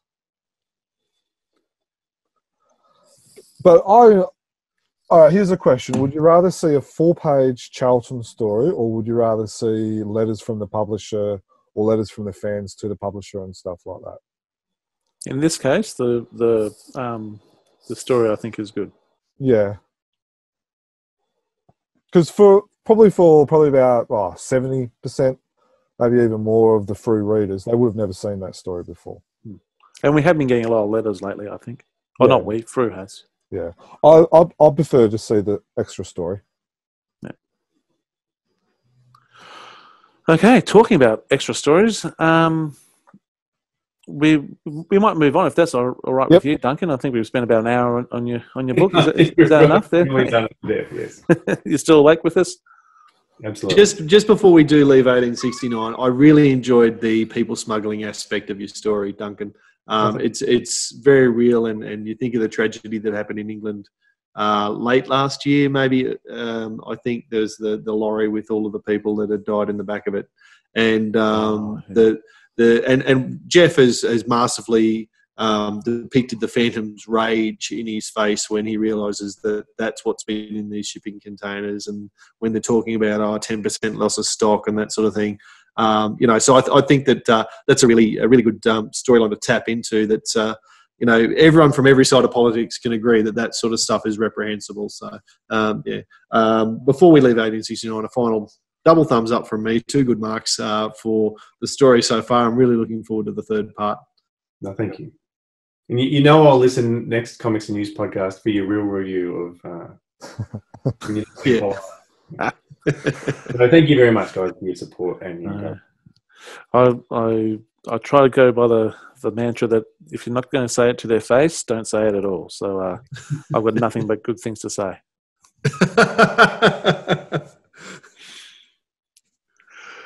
Okay, Giant Size is the annual Giant Size 13. There is, I think I was doing a count. Is it 11 stories in this big baby here?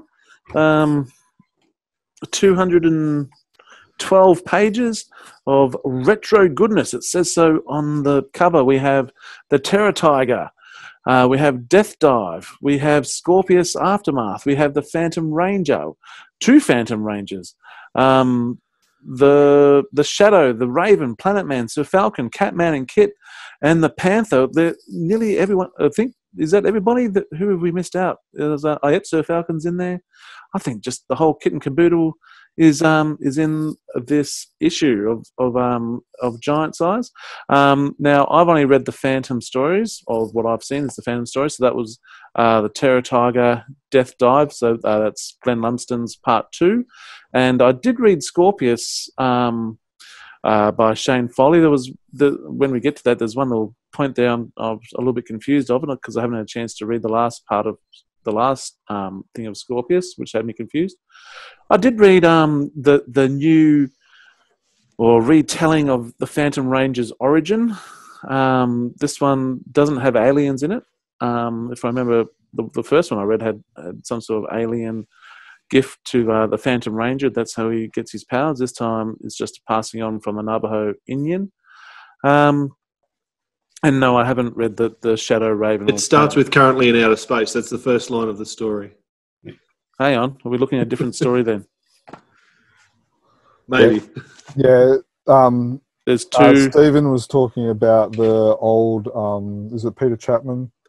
Oh, Yeah, the original one. Original one. Sorry, I didn't read that. I read the Felmang version. Yeah. Well, I didn't read the Falmang version, so It's I think between the Okay, the I four of us, withdraw. we'll get to the whole thing. I'll just say this at the start. It's amazing to see what gets printed in a Frew issue when it doesn't have to be censored by KFS. Because KFS, seeing Frew own the license and KFS don't have to see or don't get to see what gets published in the Phantom Ranger. And it's interesting that there's worse depictions in that one than what was censored in the Halton Castle in the previous issue. So it's interesting to see what has to be censored and what doesn't. So I'll just leave that one. Very discreetly looking for that page that you're talking about. Yeah, I'm just seeing all the panels. Everyone going where. So, And this is, of course, Falmang's work. yes, this is Felmang's work. So you're looking at. So we're talking about the rodeo, which is the story on page 140 of the giant size edition. Yeah, for we're those talking about playing the along at month? home. 161 and 162. There you go. So let's just put it this way: if that was a Phantom story, that would have been edited. But Quite heavy. Yeah, there's no way Diana would be allowed to be depicted like that. Exactly. But I just thought, in saying that, Felmang's art in this story is beautiful. It is fantastic. He's still got it. I know sometimes some of the artwork doesn't always look the best, and we've discussed that several times. But the story that he's done for this one is top notch. It's, in my opinion, some of his best art that he's done probably the last 5 years, maybe even longer, in this Phantom Ranger retelling. Yeah, when he's on, he's on. Yeah, and they really enjoyed the story. Really enjoying the story and his take of this character. So, what did you think of the Stephen's still trying to find those pages? I know, I've done that. No, he's now pouring over them. I've actually seen someone who looks like Mandrake wearing a mask and shooting a gun. I was wondering what. I'm intrigued to see what this story is. This is what I get for being too busy to read all the stories in the annual before the before we record. Well, I'm like you, Stephen. I only read the Phantom comics, the Phantom stories. To be honest, I did read the new Phantom Ranger because I enjoyed Felmang's take on the last one, other than the space business. But he dispenses with that in the first page of this story, so he's moved on from that. But just the range of Phantom stories in this one, just to see two new Phantom stories as well as the Old King story in the start of this. It's Giant Size is evolving differently than I probably imagined it was after the first one or two issues. Here we are, 13 issues in the second annual, I think, and there's certainly a lot more original content in Giant Size than I anticipated when they first came out. Yeah, I for one really like it. I didn't think I was going to. Yeah, I was the same. Yeah, but especially with all these other characters, but I've really grown to enjoy them, like the Raven and the Shadow and Sir Falcon. My jury's still out on Catman. I'm still not a Catman fan. I'm with you on that one. Don't like Catman, but all the others. I think what helps is the mix of the new and the old. Yes, absolutely. Because I know for myself, I read the new stories because I enjoy Glenn Lumsden's take, or Massimo, or Filmang, or Shane Foley. I enjoy these creators, enjoy what they do. So I'm reading their story because it's like, oh, I like their artwork, I like the storytelling. And then it's like, oh, hang on, he's not bad. And then you find yourself reading the older story, and then you kind of put yourself back into the 1940s and 50s, and then you're enjoying the story again. I've got some of the old giant-sized comics, and I know they're collectible issues and stuff, but they're not nearly as enjoyable as the new giant-size issues that Frew are bringing out. What do you think about that, Duncan? I'm assuming that you'd have a fair collection of giant size. Would I be right in saying that? I've got a few, not a huge collection, but I think they've done exactly what Jermayn said. It's a really good mix, and I think it's a good flow. Like the styles are quite aligned with it as well. The Shadow is a quite an interesting character, and Dudley mentions it in the letter from the publisher at the start, where he talks about that story coming out about the time that the world was sort of enamored with Bond coming out. Yeah, still in the books, and that story there's some scenes in there that are very similar to some of those Bond films, those Sean Connery Bond films that came out first.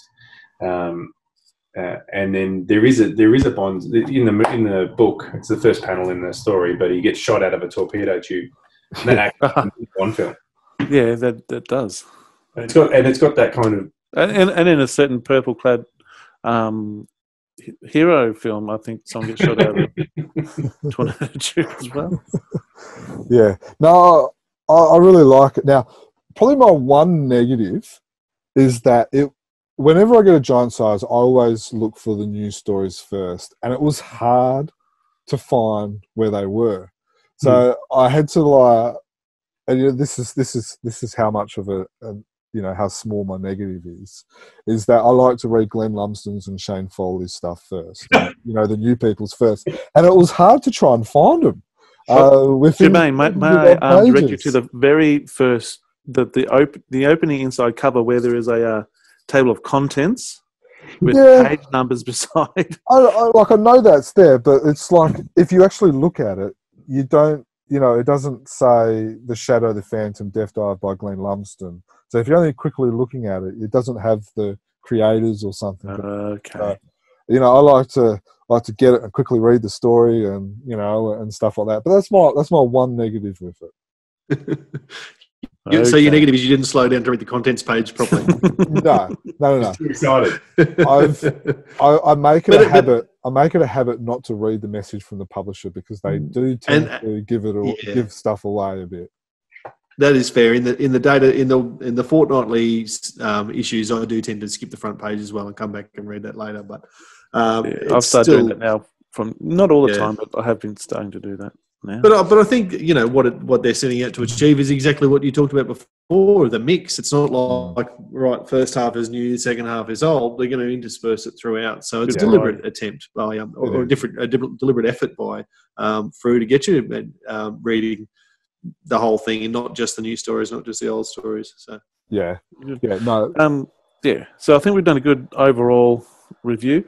How about we just focus on those new stories for the time being? We'll see how time goes with this. So we've got the sequel to the Death Dive with the Shadow and the Phantom. I quite liked the story, part one when it came out. And in this issue, page 59 in the book, if I can get up to there. Because you looked at the contents page? That was because I looked at the contents page. The artwork is fantastic. Glenn Lumsden, I think, has done a fantastic job. The way that the Shadow interacts with the divers down underwater. I'm going to give a bit of a scare, but there's no easy way to do this. And if you've got your back turned, all of a sudden you hear someone tap on your oxygen tank, and you're not expecting anyone there, I dare say that you'd probably feel your wetsuit pretty quick. One of the things I love about it is that the bad guys, and you can see on this page, they look evil. It's similar as what Wilson McCoy did, where the bad guys look very, very bad. there's no mix. Oh, they could be good, they could be bad. It's like in every Wilson you're Report judging the story, book by its cover. you look ugly, you need to wear a paper bag, and you're a bad guy. Well, actually, on that, when I think it's the Shadow, letting the bad guy know that it's knockoff time and that he should have some jelly. The way that the bad guy looks after that, he looks like a monster. I don't know, that's come out of Frankenstein's lab or something. He looks hideous. And that really leaves the story on a awesome cliffhanger, balanced on a axe's edge, really. Yes. Also, this has been a bit of a gripe of ours in the last couple of podcasts, but he uses an old jungle saying as well. So I'm glad to hear. I'm glad to see that that didn't fall on deaf ears, and Glenn has put in an old jungle saying, even if it's one that he made up. It's still good to see old jungle sayings. You've got to make up old jungle sayings. I suspect that Duncan, the one that you placed in the back of Held to Account, is a brand new one. I haven't read When the Phantom Punches You Stay Punched before. That wasn't Duncan's. That's this one. That's in Glenn Lumsden's. Oh, is that in this one? Oh, my bad. Okay, that reminds me. I had it as a personal goal to make my own old jungle saying, and they've been taken out. So was that Frew or KFS or they weren't in the final story. But I'm just looking at this one. When the Phantom punches you, you stay punched. When the Phantom punches you, your head explodes. If you check out the bottom of page 63, the bad guy's got quite the headache. Yeah. So you're right though, Dan. That is a new jungle saying, or a new old jungle saying. Glenn actually contacted me and asked for a list of all the old jungle sayings that I had. And he spent a good day or two poring over all of the ones that I was able to find for him. And so he did do his homework to try and find one that would fit that panel. And he said he had to go and he had to end up making his own one. And he said he really, really loved it.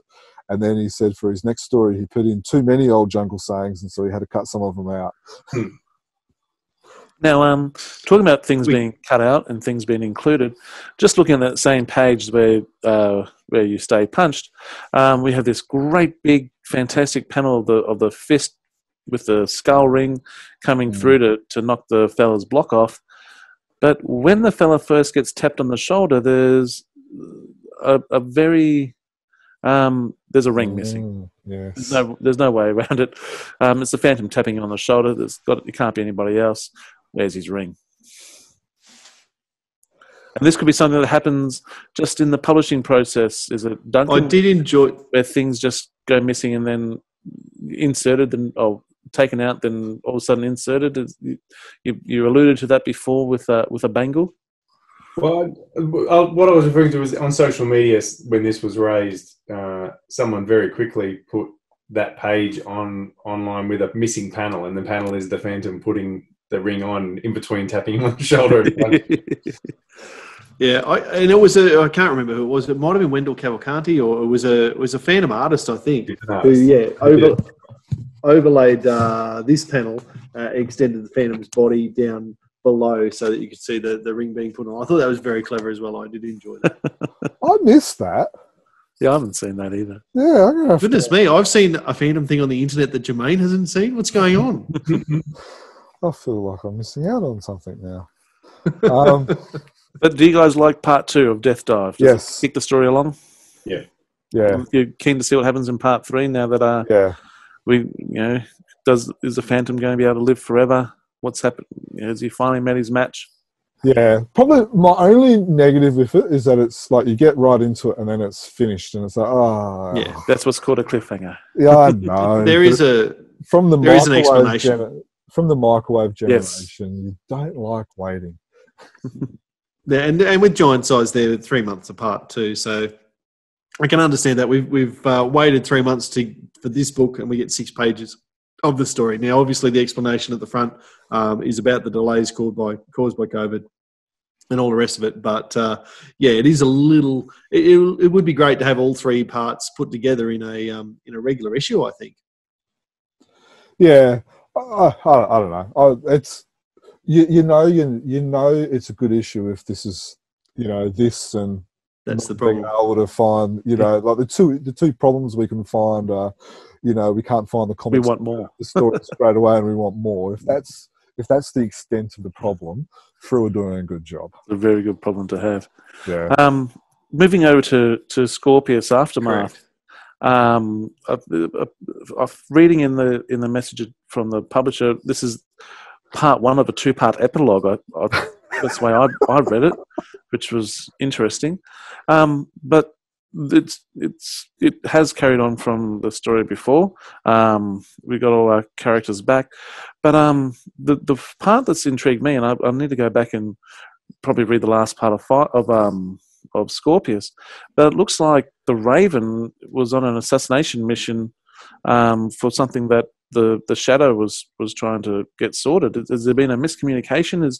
Has the Raven turned bad? I can't remember what happened to have him look like a would-be assassin. Where's that? Raven? I'm looking at page 115. I must admit that when I got to the Scorpius story, it threw me a bit because we'd read Scorpius and it was finished. And there was no hint that there was an epilogue to come. And so when we got this one, I was kind of all over the shop in terms of trying to remember why these characters were together and doing the things that they were doing. And it sort of threw me. And I didn't probably haven't appreciated it like I might have otherwise if it was followed immediately in the same issue to the original story, I suppose. Yeah. And I think that's me as well. That's why I want to go back and read the last Scorpius. It does look like the Raven, but I'm not sure if it is the Raven. Well, it might not be, but it definitely. But it does. Yeah, I can see where you're coming from with that. I'm enjoying the Scorpius. I'm enjoying where he's coming from. I enjoy like all the little Easter eggs that Shane puts in there. I can just imagine what his office. He must have like this big whiteboard or something, and he's just got all these bits of papers and strings going from one thing to another as he tries to tie everything together, and he's probably moving things around all the time, and then moves this bit of paper, and then he's pulling out the files and doing whiteout and redrawing something, and he must have like a real spaghetti type of mind where just one thing leads to another, and it must be fascinating just being able to, get an insight into what he's thinking with this. Now, is the epilogue needed? Does it add anything to the story?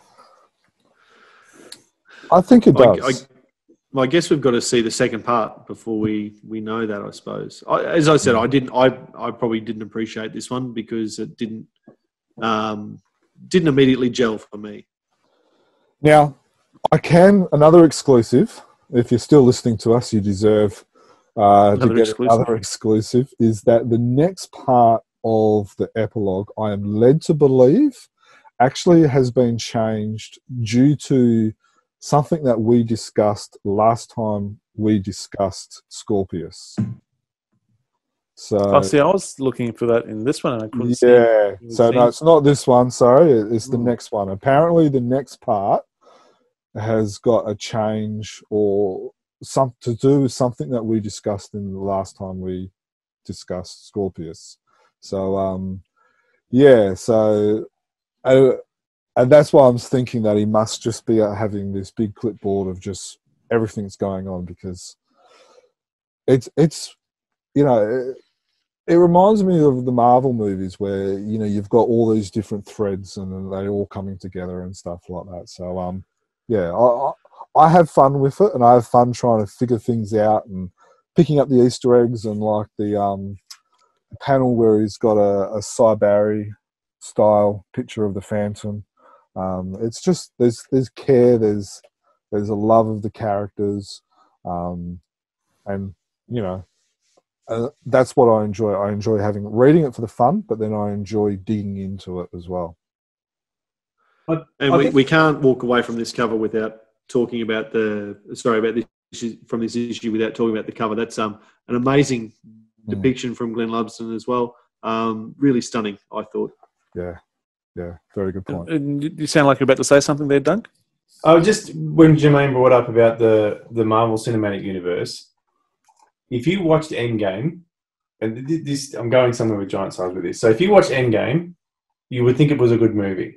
But the people who think it's a great movie are the people who watched the 25 movies before that over 4 years, over lots and lots of planning, where very clever people have interwoven bits of subplots of stories and callbacks to things from, Captain America, the first one. And I think Giant Size is like that because its origins were as a sampler, serialized story to try and get a reader hooked and make them come back, even if they were only following the adventures of Catman or the Shadow or Phantom Ranger or whatever. They'd go and get that whole book just to find out what happened for the guy, and then hopefully they'll read the other stories too because they're waiting for their next installment of Catman, and they might get hooked on another character. And I think what the team at Frew are doing is capturing that. So for the older readers that it's nostalgia for them, which is what a lot of the movies we're getting sold now is nostalgia for our childhood. But for newer readers who aren't familiar with those characters, it's installments so that you go, I do want to know what happens next. Yeah. But the reason why I think it works is when the new one comes out like Scorpius, it makes you go and get your other Giant Size off the shelf and then read it again. And so you are reading one story. Yeah. It's a brilliant point. I've actually just recently started rewatching all of the Marvel movies. I've done it in the chronological order of what they are set in the life. Yep. So, like Captain America first, then Captain Marvel, in that order. And I have a greater appreciation for some of the movies that I didn't like the first time because I'm watching them together and picking up the Easter eggs and stuff like that as well. So, yeah. And I think that's where you're going to appreciate when that second epilogue comes out. I think reading all of those Shane Foley stories in a row when you've got a lazy afternoon and a training, you will go, oh, that spaghetti mind is the mind of a genius. Yeah. Yeah. and the last thing I'll say is I cannot go past without mentioning the front cover of the King, which is one of my favourite Phantom covers. Yeah. Do you know where that panel came from? From this picture behind me. Yes, it is. And I was just talking to Jermayn before the podcast started. It's obviously Cy Barry, the art that we're talking about, but this is a series cell that came out as a prototype for Disney or something, I think is the story. But if you look, there's Julie's in it. And I've seen the comic book. There's a later King comic where that's the cover. And that horse isn't his horse and Julie's not his Julie. I don't know if you can see that. Yeah. Right. But I took this to to get it signed. That's better. I took it to get it signed and he went, that's not my horse. So that panel, the one that you were showing there. He signed it for you anyway, which is nice. Yeah.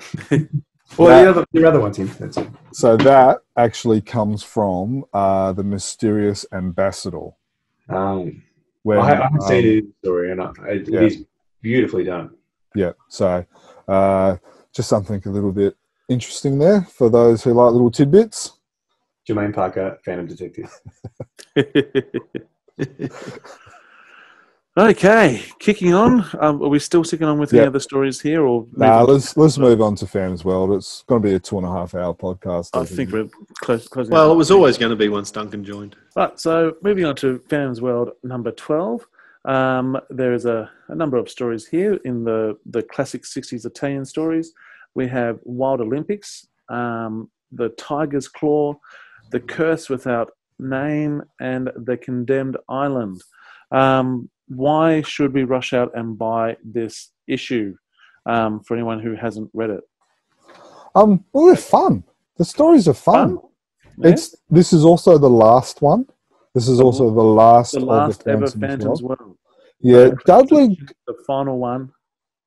Go and get it. Yeah, Dudley sort of hints that it may not be the last one. although we may see something like it again. Yeah. So that the was last in this series for now. Yeah, he says in the message. Yeah, I thought that was interesting. I really liked the Wild Olympics. I kind of thought was fun as well. I really liked that. Now, he kind of makes it sound like that the Wild Olympics is a redrawn story of a Lee Falk classic, but I don't believe that's kind of right. So he says it is a re-imaging of Lee Falk's Jungle Olympics, but the story is very different. So, yeah. But I liked this story here because it's got like real life, the real life Olympians in there. We had a bit of fun talking about this story, which, and I've talked about it with Duncan as well, is that we have never actually, this is the closest we've seen, apart from a Team Fantomen story, about Diana and her Olympic career. So we've seen mentions and stuff like that, but this is sort of maybe the closest we've seen. Now, it doesn't say for sure that the Phantom was with Diana for the Olympics. It just says that they were kind of on a boat that left Australia after the Olympics. So it kind of leaves a little bit ambiguous, but I wouldn't mind seeing a story about Diana in the Olympics. We're talking about with a writer. So what do you reckon, Duncan? Reckon there's a story in there somewhere? I was intrigued when you raised it because I hadn't read the story when you told me about it, and I went out and found it because for some reason mine didn't come in the mail, so I went and found it in the store. And I may have made some notes and done some research based on our conversation because it is there was some interesting things happening in Australia at the time. So there's another Chronicle Chamber exclusive. Man, we're full of them tonight. We're always full of something. Oh, very good. But no, so the stories are fun. The stories are historic. Yeah. Also, with the Tiger's Claw, there's a bit of an Indian theme as well. Now, when you're reading the Tiger's Claw, do you see it as Bengala, or do you see the Phantom is visiting India? That's a question that I wouldn't mind asking the guys who have actually read the story. No, well, I've read it, and I thought that no, my sense of it was that the Phantom was visiting India. Yeah, that's what I thought as well. Yeah, and that may well mean that Bengala is close to India, and certainly that's sort of what Dudley refers to in the message from the publisher is that he talks about the question marks around the geographic location of Bengala. Look, sometimes I get caught up on these sorts of things. I'm not caught up on it with these stories. I think that I really enjoyed the storytelling motif of that one, of Tiger Claw, because we often hear stories of past phantoms by listening to stories from the Chronicles as the Phantom reads the stories. And in this case, to hear it from a witness, I suppose, that the Phantom has come across to find someone who then tells him the story about what happened with his dad. I thought that was a really clever narrative motif and something a bit refreshing from the standard let's go to the Chronicle Chambers and read a bedtime story type thing. Yeah, no, that's a brilliant point. Saying just a little same as what we've always seen, but just a little bit different in how it's presented. Yeah, you could cut back and forth and seeing the old man and that moment when you realise, because it's actually written cleverly, so you don't realise from the very beginning that the man telling the story is actually in the story, and as that comes together at the end, there's that really aha moment, which I enjoy as a reader, being able to be surprised in that sense by something that was in front of your face the whole time. Yeah. What about The Curse Without a Name? That's the third. That one was probably my weakest. It was probably the art. I really enjoyed the art. The art was by Santa Domenico. So, like for instance, here's the panel where he's wrestling a bull. You know, like the art in that's on page 56. You know, the art's beautiful. You know, there's the jungle, there's the big panels, the Phantom and stuff like that. But it's probably my weakest story out of the four. I would agree with you, and my reasoning for that is very much the turn that the story takes about 2/3 of the way through. You think you know what sort of story you're following, but then all of a sudden the bad guy that the Phantom has tracked down turns out to be a mad inventor that he's got a history with, that there's a history with the Phantom on that story, with that character.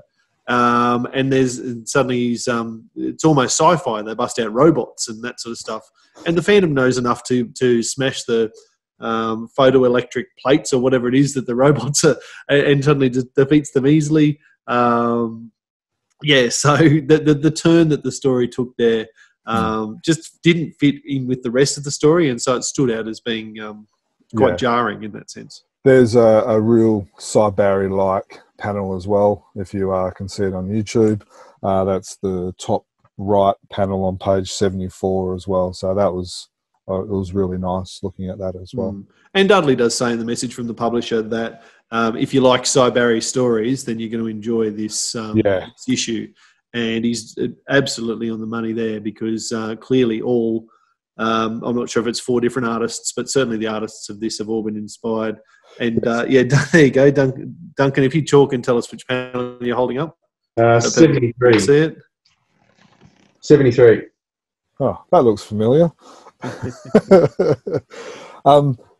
Diana on the first story, just to kind of go backwards a little bit, she looks really young in those pages as well, which is 1962, which she looks, it's almost a cross between like a Cybarry, but there's also sort of Wilson McCoy elements in the way Signor Perazzi has drawn Diana, just with her youthfulness, with her fringe and the hair and stuff as well. So, but yeah, it's nice seeing the 4 different artists and seeing the Cybarry elements, and yeah, I enjoyed it.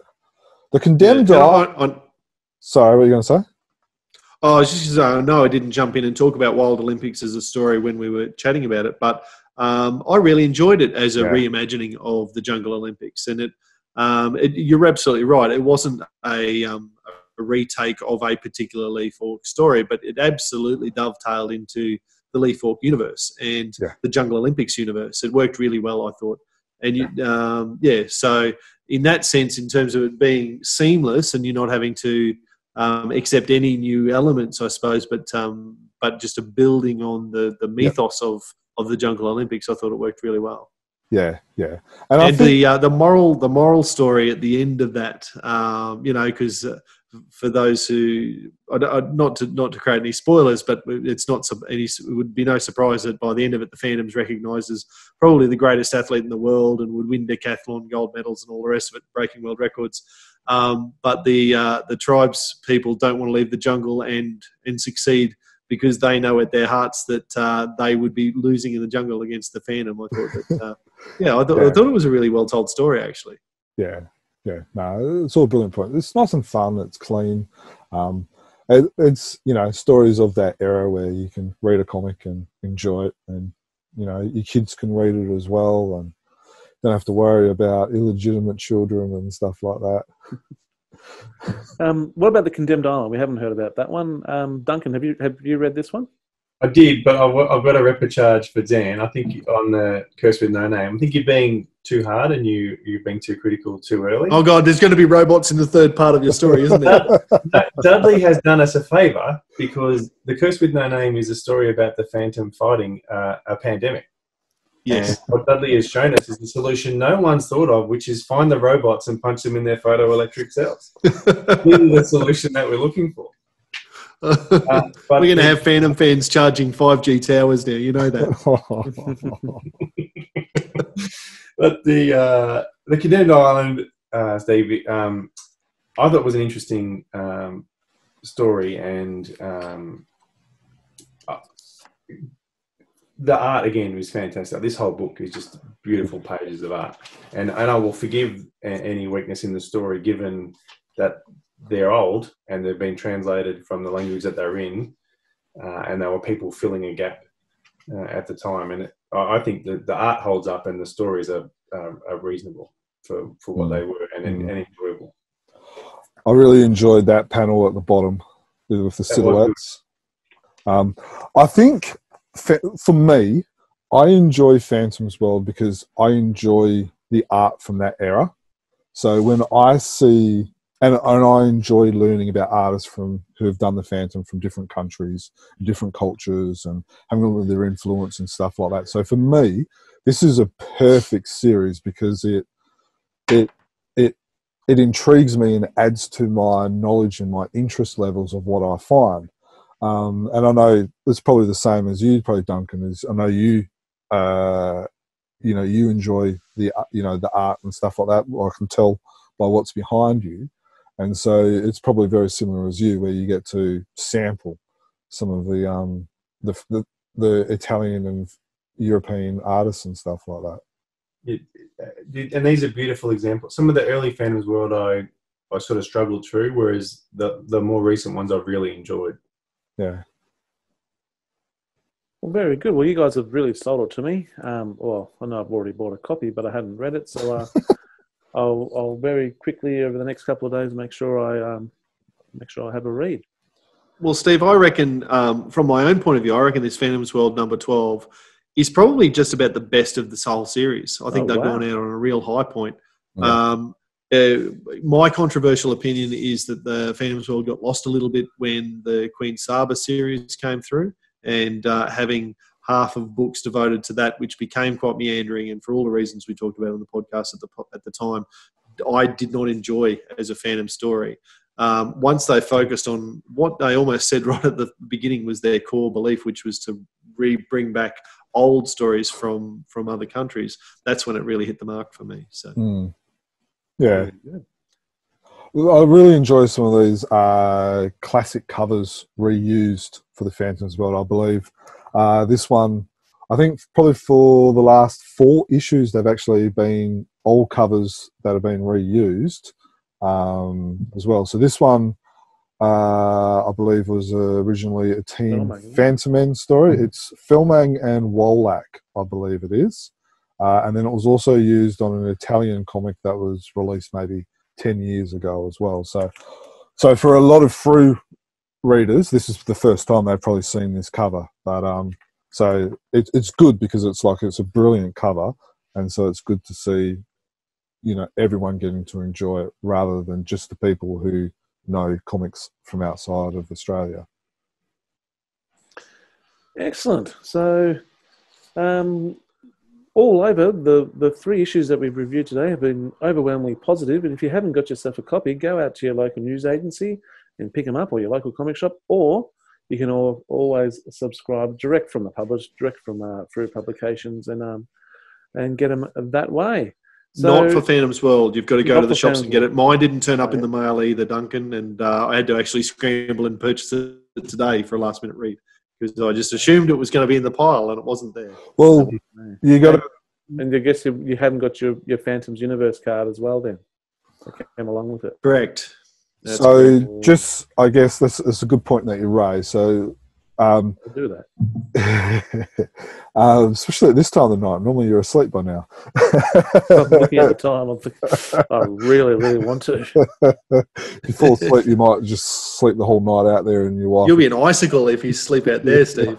The heater's doing an all right job. It's taking the chill off, but it's still pretty icy out here. So the thing is that to be able to buy this from the Frew website, you actually have to buy it. It's not part of your subscription. As most people know, when they said that they weren't going to be releasing any more of these, it wasn't part of people's subscription. It was only the giant size subscription.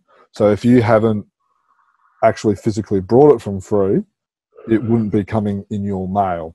And then, of course, the added bonus of buying it from Frew is that you get the Universe card as well. And apparently the Universe card that came with this one, or one of the last couple, are actually quite hard to find now. So, so that's why some people didn't get this, is probably because of their subscription. Okay. First off, let's thank you. Big thanks to Duncan for joining us tonight. You've had a big day Yes. on the media, during the media rounds before the sun was up this morning, and the sun has long time gone down now. It's past midnight Victorian time for anyone who wants to know. So thank you very much, Duncan, for joining us. It's always a pleasure having you on. Thanks for including me, guys. I really appreciate it. Yeah, thanks for coming. Thanks for joining us. Yeah, really appreciated your insights, Duncan. Thank you. Absolutely. I always love having writers on the not just fans, but writers on the on the podcast and picking their brains a bit. And Duncan, you take both hats on that one. So we did our socials earlier, but just a reminder that if you want to check out all the latest news in regards to our favourite purple-clad or blue-clad, if you're over in Scandinavia, comic hero, or check out our website at chroniclechamber.com, and you can email us at chroniclechamber@gmail.com. Of course, if you listen to the podcast, you've probably subscribed to us on iTunes or apps such as Podbean, Player FM, Castbox, Listen Notes, and Spotify. If you don't subscribe to us, well, those are some ways that you can. So, Jermayn and Dan, once again, it's always been a pleasure. I hope you guys have enjoyed the night. Yeah, no, I really have. Really enjoyed just, getting to know some of the stuff behind the story. Talking to Phantom, it's always fun. And yeah, it's been fun. There were some really good stories, some really fun stories. So occasionally it's nice just to be able to focus on the fun of the Phantom. So yeah, it's been a lot of fun. Yes. Yep, I concur. Really, really enjoy it, and again, the opportunity to have the author of one of the stories that we reviewed and really find out that process. Really appreciated that. So thank you very much again. Yeah, and of course, thank you, Mikael, for your review of the Fantomen issues. And just looking at the footy scores, the Giants got up over the Pies, so that's a tip I lost. Yeah, I'm 0-2 as well. Rosy. Happy days. Happy days. Okay, so thank you everybody for listening. It's been a big one, even though it's only just been 3 stories. We're probably over the 2.5 hour mark well and truly by now. But of course, we can't leave without saying happy Fantoming. Happy Fantoming. Happy Fantoming. Fantoming. Stay safe. 500 years ago, he washed ashore the sole survivor of a shipwreck. And upon the skull of the man who killed his dad, he said, I'm mad, I must eradicate piracy, injustice and cruelty, and all my sons will follow me, so evildoers will believe that this man cannot die. The Phantom, the ghost who walks, the Phantom. Enemies beware, the Phantom's always there, but you won't find the Phantom